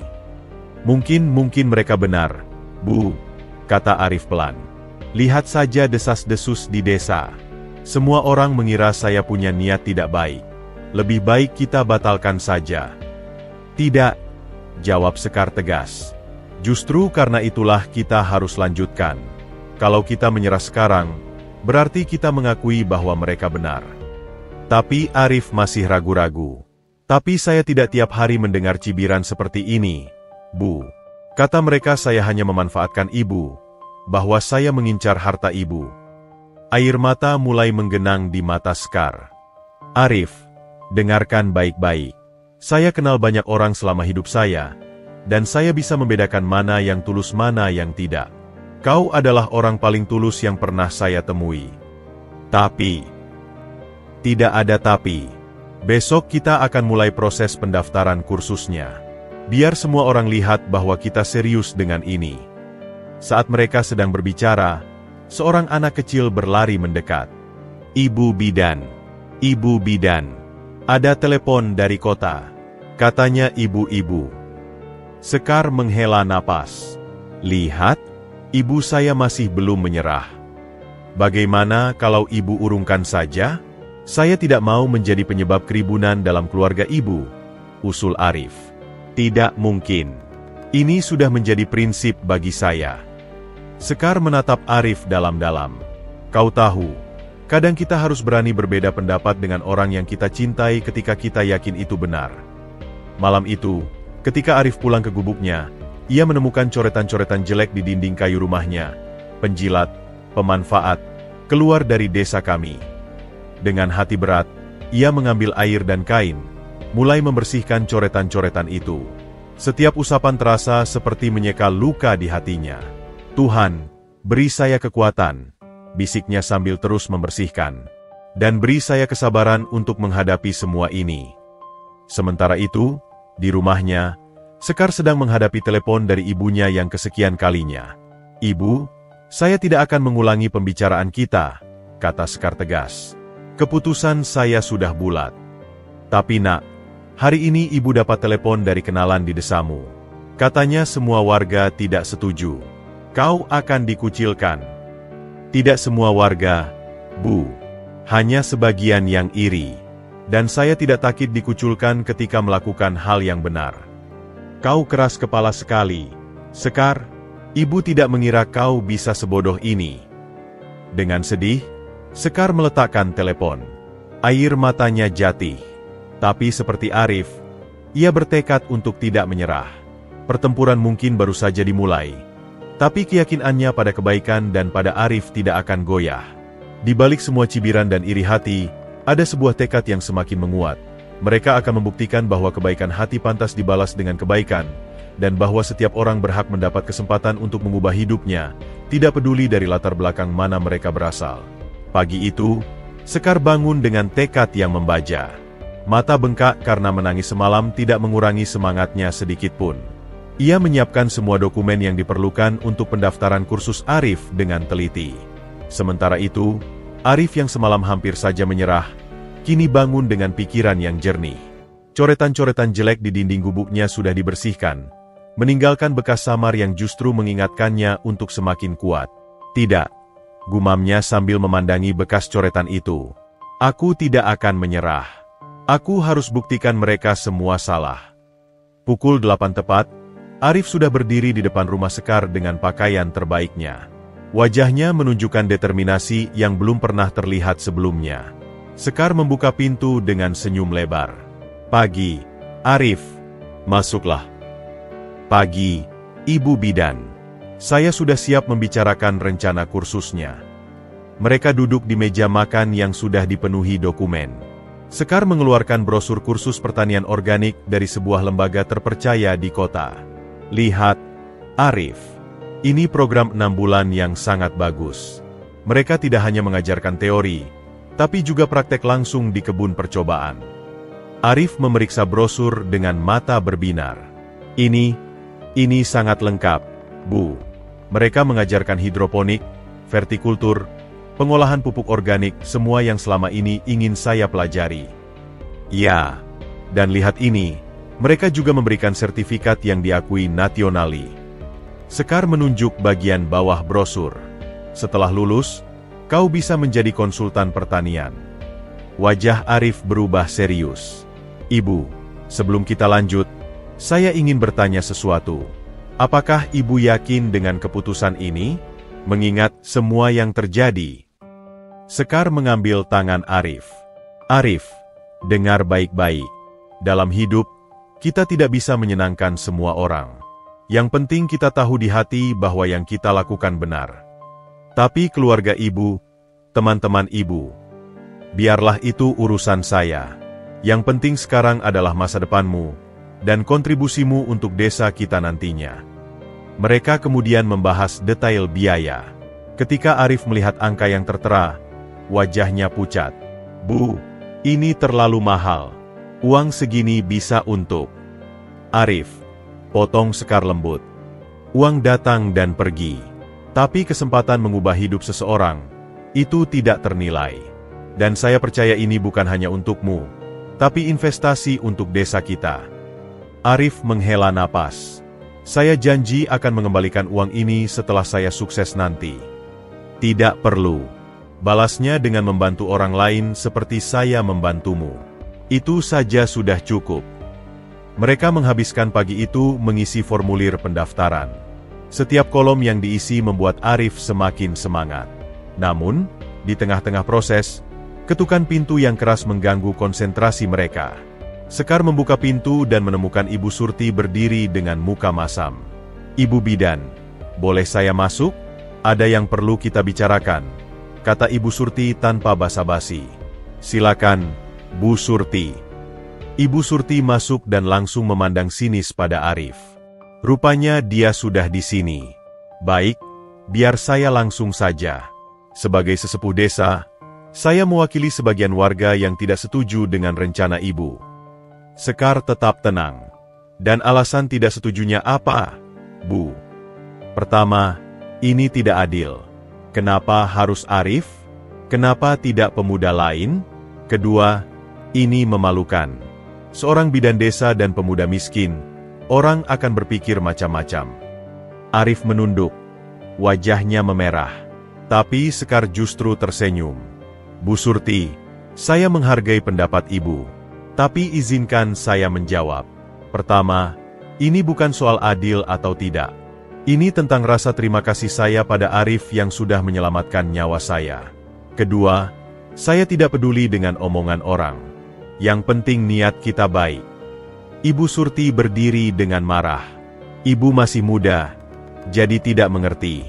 Niat baik tidak selalu dianggap baik oleh orang lain. Ibu akan menyesal. Setelah Ibu Surti pergi dengan langkah gemas, Arif memandang Sekar dengan khawatir. Mungkin kita perlu berpikir ulang, Bu. Tidak, jawab Sekar tegas. Justru semakin banyak yang menentang, semakin saya yakin ini adalah hal yang benar. Karena biasanya, perubahan selalu ditentang di awal. Mereka melanjutkan pengisian formulir. Sekar dengan sabar menjelaskan setiap bagian yang tidak dimengerti Arif. Terkadang, ia terharu melihat semangat belajar Arif yang begitu besar. Saya tidak bisa membaca dengan lancar, Bu. Akui Arif malu-malu. Dulu hanya sampai SMP, dan jarak sekolah ke desa ini jauh. Itu tidak masalah. Nanti di kursus, mereka akan membantumu. Dan saya akan membantumu belajar selama persiapan. Siang itu, ketika semua dokumen sudah lengkap, Sekar mengajak Arif ke kebun belakang rumahnya. Lihat, Arif. Ini tanah kosong yang bisa kau gunakan untuk praktek setelah pulang dari kursus nanti. Arif terkesima. Ibu serius? Ini tanah yang bagus sekali. Ya, saya sudah memikirkan semuanya. Setelah kau pulang, kita akan buka demo farm di sini. Kau bisa mengajarkan pada warga apa yang kau pelajari. Mata Arif berkaca-kaca. Ibu terlalu baik pada saya. Karena kau pantas, Arif. Dan karena saya percaya pada potensimu. Ketika Arif pulang siang itu, langkahnya penuh energi. Semua cibiran dan hinaan seolah tidak berarti lagi. Ia punya misi sekarang, membuktikan bahwa kepercayaan Sekar tidak sia-sia. Di perjalanan, ia bertemu Rudi dan kawan-kawan yang sedang nongkrong. Loh, si pangeran sudah pulang dari kencannya, ejek Rudi. Arif berhenti, lalu menghadap Rudi dengan wajah tenang. Rudi, saya tidak punya masalah dengan kamu. Tapi mulai sekarang, saya akan fokus pada masa depan saya. Silakan berpikir apapun tentang saya, itu tidak akan menghentikan saya lagi. Rudi terkejut dengan ketegasan Arif. Biasanya pemuda miskin itu hanya diam ketika diejek. Apa maksudmu? Tanya Rudi bingung. Maksud saya akan mengikuti kursus yang dibiayai Ibu Bidan. Dan saya akan buktikan bahwa ini bukan hanya untuk saya, tapi untuk kemajuan desa kita bersama. Untuk pertama kalinya, Rudi tidak bisa mengejek. Ia hanya bisa memandang Arif yang berjalan pergi dengan penuh percaya diri. Malam itu, di gubuknya yang sederhana, Arif menulis di buku catatan barunya, hadiah dari Sekar. Hari ini saya belajar, ketika kita yakin pada sesuatu yang benar, kita harus punya tekad yang kuat. Tidak peduli apa kata orang. Tidak peduli rintangan yang menghadang. Kebenaran dan kebaikan akan selalu menang pada akhirnya. Dia menutup buku itu dengan senyum. Perjalanan masih panjang, tapi dengan tekad yang kuat dan dukungan dari seseorang yang percaya padanya, tidak ada yang tidak mungkin. Sementara itu, Sekar menelepon orang tuanya sekali lagi. Kali ini, suaranya lebih tenang namun penuh keyakinan. Ibu, ayah, saya ingin kalian tahu bahwa saya akan melanjutkan rencana membantu Arif. Bukan karena membangkit, tapi karena saya yakin ini benar. Dan saya harap suatu hari nanti kalian bisa memahami. Meski di seberang telepon masih terdengar suara keberatan, Sekar tidak goyah lagi. Tekadnya sudah bulat, sama seperti tekad Arif. Mereka mungkin berdua melawan arus, tapi mereka yakin arus itu akan membawa mereka ke tempat yang lebih baik. Beberapa hari setelah pengumuman Sekar, ketegangan di desa Sukamaju semakin memuncak. Pagi itu, ketika Sekar hendak pergi ke kantor pos untuk mengirimkan dokumen pendaftaran kursus Arif, ia dihadang oleh sekelompok tokoh masyarakat yang dipimpin oleh Pak Haji Mansur, sesepuh desa yang paling dihormati. "Ibu Bidan, permisi sebentar," panggil Pak Haji Mansur dengan suara berat. Di belakangnya berdiri beberapa tokoh lain termasuk Ibu Surti dan Pak RT setempat. Sekar berhenti, jantungnya berdebar kencang. "Selamat pagi, Pak Haji. Ada yang bisa saya bantu?" Pak Haji Mansur melipat tangannya di depan perut. "Kami ingin berbicara serius tentang rencana Ibu untuk si Arif. Bisakah kita berbicara di balai desa?" Dengan perasaan was-was, Sekar mengikuti mereka. Di balai desa yang sepi, para tokoh masyarakat duduk mengelilingi meja bundar dengan ekspresi serius. Pak Haji Mansur memulai pembicaraan. "Ibu Bidan, kami menghargai jasa-jasa Ibu selama ini. Ibu sudah banyak membantu warga, terutama ibu-ibu hamil." "Terima kasih, Pak Haji. Saya hanya melakukan tugas saya," jawab Sekar sopan. "Tapi," lanjut Pak Haji dengan nada lebih tegas, "kami merasa rencana Ibu untuk membiayai kursus Arif ini tergesa-gesa dan tidak melalui musyawarah yang semestinya." Ibu Surti menyela, "Betul, Pak Haji. Ini kan menyangkut hajat hidup orang banyak. Arif nanti akan jadi contoh bagi pemuda lain. Kalau dia gagal, siapa yang tanggung jawab?" Sekar menarik napas dalam. "Dengan segala hormat, ini adalah urusan pribadi saya dengan Arif. Saya menggunakan uang pribadi, bukan uang desa." "Pak RT, Bapak Sarman," angkat bicara. Ibu Bidan tidak mengerti. Di desa, tidak ada yang benar-benar urusan pribadi. Apalagi Ibu adalah bidan desa, perwakilan pemerintah di sini. Tindakan Ibu akan dilihat sebagai contoh. "Contoh apa yang tidak baik dari membantu sesama?" tanya Sekar dengan nada sedikit kesal. Pak Haji Mansur mengangkat tangan untuk menenangkan suasana. "Ibu Bidan, begini. Desa kita punya tata krama dan adat istiadat. Selama ini, bantuan pendidikan biasanya melalui musyawarah. Misalnya, tahun lalu kita kumpulkan dana untuk biaya kuliah anaknya Pak Guru. Itu melalui proses yang jelas. Ibu juga tidak mempertimbangkan perasaan warga lain," tambah Ibu Surti. "Banyak pemuda lain yang lebih berpendidikan dan berasal dari keluarga terpandang. Kenapa tidak mereka yang dibantu?" Sekar mulai merasa frustasi. "Karena merekalah yang tidak menolong saya ketika saya pingsan. Arif satu-satunya yang berani bertindak." Suasana menjadi tegang. Beberapa tokoh lain yang selama ini dia mulai angkat bicara. "Tapi kan kita tidak tahu niat sebenarnya si Arif," kata seorang bapak.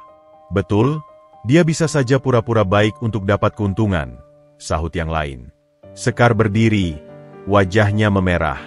"Dengan segala hormat pada para sesepuh, saya pikir kita sudah salah fokus.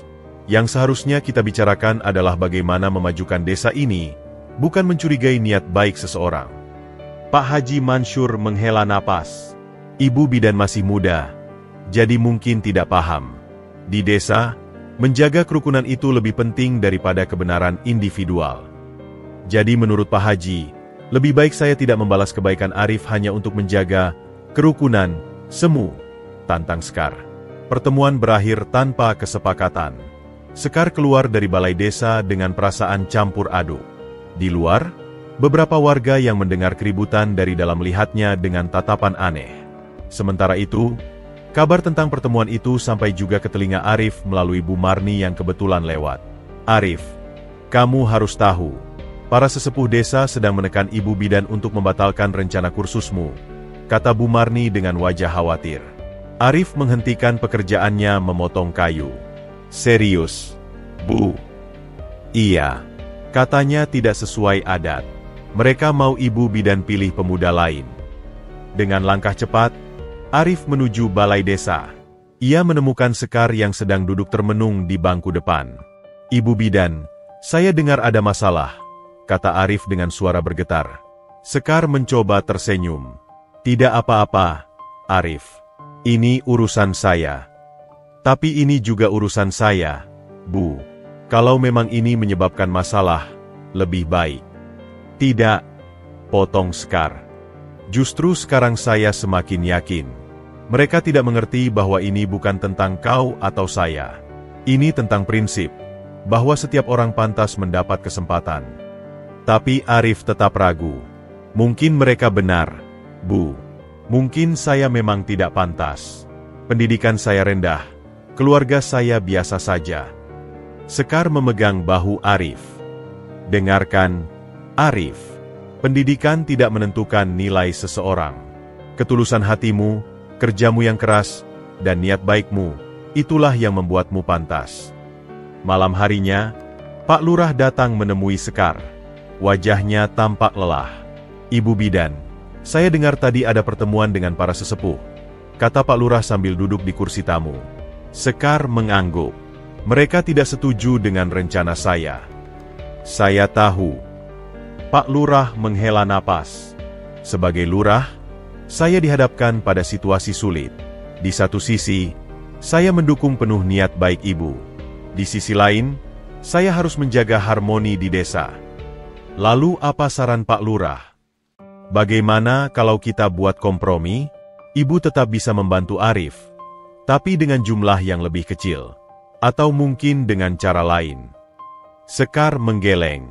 Maaf, Pak Lurah, saya tidak bisa berkompromi untuk hal ini. Entah saya bantu Arif sepenuhnya, atau tidak sama sekali. Pak Lurah terdiam sejenak. Ibu memang punya prinsip yang kuat. Baiklah, saya akan coba bicara dengan para sesepuh lagi. Setelah Pak Lurah pergi, Sekar merasa sangat lelah secara mental. Tekanan dari berbagai pihak mulai terasa berat. Tapi setiap kali ia hampir menyerah, ia teringat pada wajah Arif yang penuh harap ketika membicarakan impiannya tentang pertanian modern. Di gubuknya, Arif juga tidak bisa tidur. Pikirannya dipenuhi keraguan. Apakah ia egois karena menerima tawaran Sekar? Apakah ia sudah menyebabkan perpecahan di desa? Keesokan paginya, Arif pergi menemui Pak Haji Mansur. Ia menemui sesepuh desa itu yang sedang salat subuh di musala. Pak Haji, saya minta maaf telah menyebabkan keributan, kata Arif setelah Pak Haji menyelesaikan salatnya. Pak Haji memandang Arif dengan heran. Kau tidak perlu minta maaf. Nak, ini bukan salahmu. Tapi saya yang menjadi penyebabnya. Karena saya, Ibu Bidan jadi bermasalah dengan para sesepuh. Pak Haji Mansur mengajak Arif duduk di serambi musala. Nak, sebenarnya bukan tentang kau. Ini tentang perubahan. Kami para orang tua kadang sulit menerima perubahan. Tapi mungkin lebih baik saya mundur, Pak Haji. Demi kerukunan desa. Pak Haji terdiam sejenak, memandang wajah tulus Arif. Kau memang anak baik, Arif. Tapi dengarkan nasihat orang tua. Kadang, mundur bukanlah jawaban. Kalau kau yakin ini baik, dan niatmu tulus, teruslah maju. Perkataan Pak Haji mengejutkan Arif. Tapi kemarin Pak Haji. Kemarin saya berbicara sebagai sesepuh yang harus menjaga tradisi. Tapi pagi ini, saya berbicara sebagai manusia yang melihat ketulusan dalam matamu. Percakapan dengan Pak Haji pagi itu memberikan pencerahan baru pada Arif. Mungkin, tidak semua penentangan berasal dari niat jahat. Kadang, itu hanya karena ketidakpahaman. Ketika Arif menceritakan percakapan ini pada Sekar, bidan desa itu tersenyum lega. Lihat, Arif, kebaikan hati selalu akan terlihat. Sekarang, mari kita buktikan pada semua orang bahwa kita bisa melakukan hal baik tanpa harus melukai siapapun. Mereka berdua kini semakin yakin. Konflik dengan tokoh desa bukanlah akhir, tapi justru awal dari sebuah proses pemahaman yang lebih dalam. Dan mereka bertekad untuk melalui semua rintangan ini bersama-sama. Kabar tentang konflik antara Sekar dengan para sesepuh desa menyebar dengan cepat, memicu berbagai reaksi dari warga. Namun yang mengejutkan, justru dari kalangan ibu rumah tangga dan para orang tua, dukungan untuk Sekar dan Arif mulai bermunculan. Pagi itu, ketika Sekar membuka praktik bidan seperti biasa, Ia dikagetkan oleh antrean panjang di depan rumah dinasnya. Bukan pasien yang menunggu, tapi puluhan ibu-ibu dengan wajah penuh dukungan. "Ibu bidan, kami datang untuk menyatakan dukungan," ujar Ibu Marni yang berdiri di paling depan. Di tangannya tergulung spanduk kain sederhana bertuliskan, "Dukung kebaikan hati Ibu Bidan." Sekar tertegun. "Ibu-ibu ini, apa maksudnya?" Ibu Siti, pemilik warung, maju ke depan. "Kami sudah dengar tentang tekanan dari para sesepuh. Dan kami tidak setuju. Ibu bidan sudah banyak berjasa untuk kami. Jika ibu yakin Arif pantas dibantu, kami percaya pada penilaian ibu." Satu persatu ibu-ibu itu mulai bercerita. "Ibu bidan, waktu anak saya melahirkan prematur, ibu yang jaga semalaman tanpa mau terima bayaran," kata seorang ibu dengan bayi dalam gendongan. "Waktu suami saya kecelakaan, ibu yang tolong bawa ke puskesmas padahal hari hujan deras," tambah ibu lainnya. "Saya ingat waktu Arif membantu perbaiki atap rumah saya yang bocor. Dia tidak mau terima uang, hanya minta ditraktir makan siang," cerita Ibu Marni. Sekar tidak bisa menahan haru. Air matanya menetes melihat dukungan tak terduga ini. Saya tidak tahu harus berkata apa. Terima kasih atas kepercayaan ibu-ibu." Sementara itu, di sisi lain desa, Arif juga mengalami kejutan serupa. Ketika ia sedang bekerja di kebun Pak Darmo, sekelompok bapak-bapak mendatanginya. "Arif, kami dengar kau dapat tekanan dari beberapa orang," kata Pak Darmo mewakili teman-temannya. Arif mengangguk malu-malu. "Iya, Pak. Tapi saya mengerti kekhawatiran mereka." Pak Budi, petani yang cukup disegani, menepuk bahu Arif. "Dengar, Nak, kami para petani sudah berdiskusi. Kami dukung penuh rencanamu ikut kursus pertanian." "Tapi, kenapa, Pak?" tanya Arif heran. "Karena kami butuh perubahan," sahut Pak Jono, petani lain. "Kita masih pakai cara-cara lama. Hasil panen tidak maksimal. Kalau kau bisa belajar cara baru dan ajar kami, itu akan sangat membantu." Pak Darmo menambahkan, "Selama ini kau sudah sering bantu kami dengan tenaga. Sekarang giliran kami yang membantumu." Mereka kemudian mengajak Arif ke balai desa di mana sudah terkumpul lebih banyak warga. Baik ibu-ibu maupun bapak-bapak, tua muda, semuanya berkumpul dengan satu tujuan, mendukung Sekar dan Arif. Pak Lurah yang melihat kerumunan ini segera datang. "Ada apa ini? Demo?" Ibu Marni maju ke depan. "Bukan demo, Pak Lurah. Kami hanya ingin menyampaikan bahwa banyak dari kami yang mendukung penuh keputusan Ibu Bidan." Seorang pemuda yang biasanya ikut-ikutan mengejek Arif juga angkat bicara. "Saya minta maaf, Arif. Dulu saya ikut-ikutan ngejek. Tapi setelah lihat semua ini, saya sadar saya salah."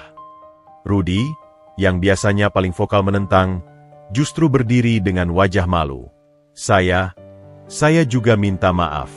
Ibu saya yang kemarin melahirkan ditolong Ibu Bidan. Dan waktu rumah kami kebanjiran, Arif yang bantu bersih-bersih. Saya sadar sekarang, saya hanya iri." Suasana haru menyelimuti balai desa. Pak Haji Mansur dan para sesepuh lain yang mendengar keriuhan datang dengan wajah penasaran. "Maksud kalian apa dengan berkumpul begini?" tanya Pak Haji. Ibu Marni menjawab dengan berani, "Pak Haji, kami menghormati para sesepuh. Tapi kali ini, kami merasa pendapat kami juga perlu didengar. Kami percaya pada Ibu Bidan dan kami yakin Arif pantas dapat kesempatan ini." Pak Haji Mansur memandangi kerumunan warga. Matanya berhenti pada wajah-wajah penuh harap.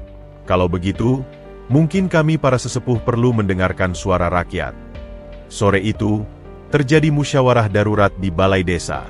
Kali ini, tidak hanya dihadiri para tokoh, tapi juga perwakilan warga dari berbagai kalangan. Setelah diskusi panjang, Pak Lurah mengambil keputusan. Berdasarkan musyawarah dan mufakat, kami memutuskan untuk mendukung penuh rencana Ibu Bidan membantu Arif. Sorak-sorai menggema di balai desa. Tapi Pak Lurah melanjutkan, dengan satu syarat, setelah selesai kursus, Arif harus bersedia membagi ilmunya pada warga lain.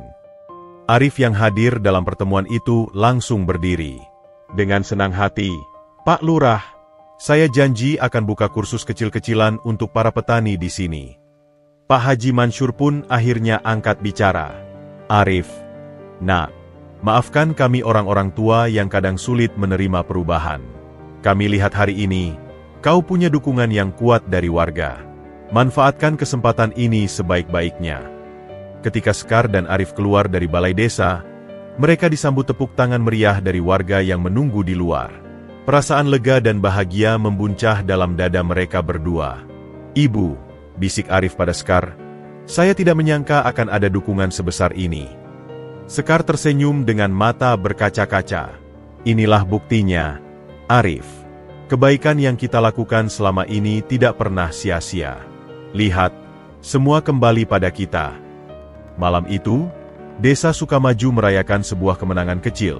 Kemenangan kebaikan atas prasangka, kemenangan persatuan atas perpecahan. Dan untuk Arif, ini adalah bukti bahwa di balik semua kesulitan, selalu ada harapan selama kita punya niat baik dan ketekunan. Dukungan tak terduga dari warga ini bukanlah akhir, tapi awal dari perjalanan panjang. Tapi setidaknya, kini mereka tahu, mereka tidak sendirian. Ada seluruh desa yang berdiri di belakang mereka, siap mendukung setiap langkah menuju kemajuan. 6 bulan kemudian, suasana di Desa Sukamaju tampak berbeda. Udara pagi yang biasanya sepi kini riuh oleh suara mesin traktor kecil dan semangat warga yang sedang mempersiapkan acara besar. Hari ini adalah hari yang sangat dinantikan. Hari kepulangan Arif setelah menyelesaikan kursus pertanian organiknya. Sekar berdiri di teras rumah dinasnya, memandang ke arah jalan desa dengan jantung berdebar. Wajahnya memancarkan kebahagiaan yang tidak terbendung.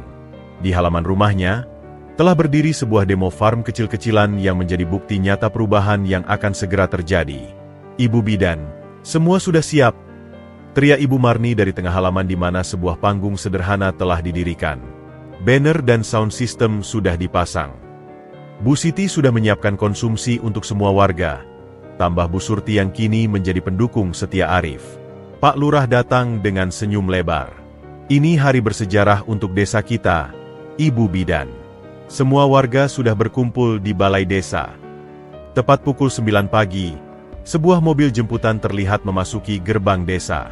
Sorak-sorai warga yang telah menunggu di sepanjang jalan langsung memecah kesunyian. Arif turun dari mobil dengan penampilan yang jauh berbeda. Sosoknya kini lebih percaya diri. Matanya berbinar-binar dengan pengetahuan baru, meski senyum tulusnya masih sama. Di tangannya, ia membawa beberapa kotak berisi materi dan sertifikat. "Selamat datang Arif," teriak semua warga serentak. Arif tertegun melihat penyambutan yang begitu meriah. Matanya berkaca-kaca ketika melihat Sekar mendekat dengan buket bunga sederhana. "Selamat pulang, Arif," ucap Sekar dengan suara bergetar penuh haru. "Kami bangga padamu." Arif tidak bisa berkata-kata. Ia hanya bisa memeluk Sekar erat-erat. "Terima kasih, Ibu. Tanpa Ibu, semua ini tidak mungkin terjadi." Upacara penyambutan dimulai dengan pidato dari Pak Lurah. "Saudara-saudara, hari ini kita menyaksikan bukti bahwa kesempatan dan pendidikan dapat mengubah hidup seseorang. Arif telah membuktikan bahwa latar belakang bukanlah penghalang untuk meraih kesuksesan." Ketika giliran Arif naik ke panggung, suasana menjadi hening. Semua mata tertuju padanya. "Saudara-saudara sekalian," mulanya Arif dengan suara mantap, "6 bulan yang lalu, saya hanyalah pemuda miskin dengan impian besar. Hari ini, saya kembali dengan ilmu dan tekad untuk memajukan desa kita tercinta." Dia mengeluarkan sertifikat kelulusannya. "Alhamdulillah, saya lulus dengan predikat terbaik. Dan ini semua berkat kepercayaan Ibu Bidan Sekar dan dukungan kalian semua." Sorak-sorai menggema, namun Arif melanjutkan, "Tapi ini bukan akhir. Ini justru awal dari pekerjaan besar kita. Mari kita lihat demo farm yang sudah saya siapkan." Arif memimpin semua warga ke halaman rumah Sekar di mana berbagai model pertanian modern telah dipasang. Ada sistem hidroponik, vertikultur, dan bedengan organik yang tertata rapi. "Ini adalah masa depan pertanian kita," seru Arif dengan semangat. "Dengan lahan yang sama, kita bisa menghasilkan 3 kali lipat. Dengan teknik organik, hasil panen kita lebih sehat dan bernilai jual tinggi." Para petani yang hadir terpukau. Mereka mengelilingi Arif, menanyakan berbagai hal dengan antusias. Bagaimana cara kerjanya? Arif. Berapa biayanya? Bisa kita terapkan di sawah kita? Arif dengan sabar menjawab setiap pertanyaan. Sekar yang menyaksikan dari kejauhan tidak bisa menyembunyikan kebanggaannya. Air mata bahagia mengalir di pipinya. Siang hari, ketika acara sudah berakhir dan warga mulai bubar, Arif menghampiri Sekar yang sedang duduk di bawah pohon mangga. "Ibu," panggil Arif lembut. "Ada yang ingin saya bicarakan." Sekar memandangnya penuh kasih. "Apa itu, Arif?" Arif mengambil napas dalam. "Selama 6 bulan di kota, saya tidak hanya belajar tentang pertanian. Saya juga belajar tentang hidup. Dan saya menyadari sesuatu yang sangat penting." Dia berlutut di depan Sekar, membuat bidan desa itu terkejut. "Arif, apa yang kau lakukan?" "Ibu Sekar, selama ini saya melihat tidak hanya kebaikan hati ibu, tapi juga keteguhan prinsip, keberanian, dan kasih sayang ibu pada semua orang.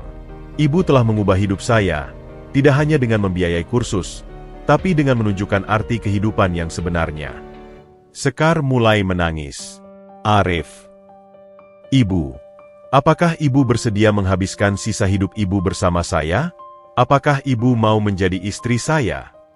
Untuk beberapa saat, Sekar tidak bisa berkata-kata. Kemudian, dengan suara bergetar penuh kebahagiaan, dia menjawab, "Ya, Arif, dengan senang hati." Sorak-sorai warga yang menyaksikan dari kejauhan memecah kesunyian. Rupanya, mereka sengaja bersembunyi untuk menyaksikan momen spesial ini.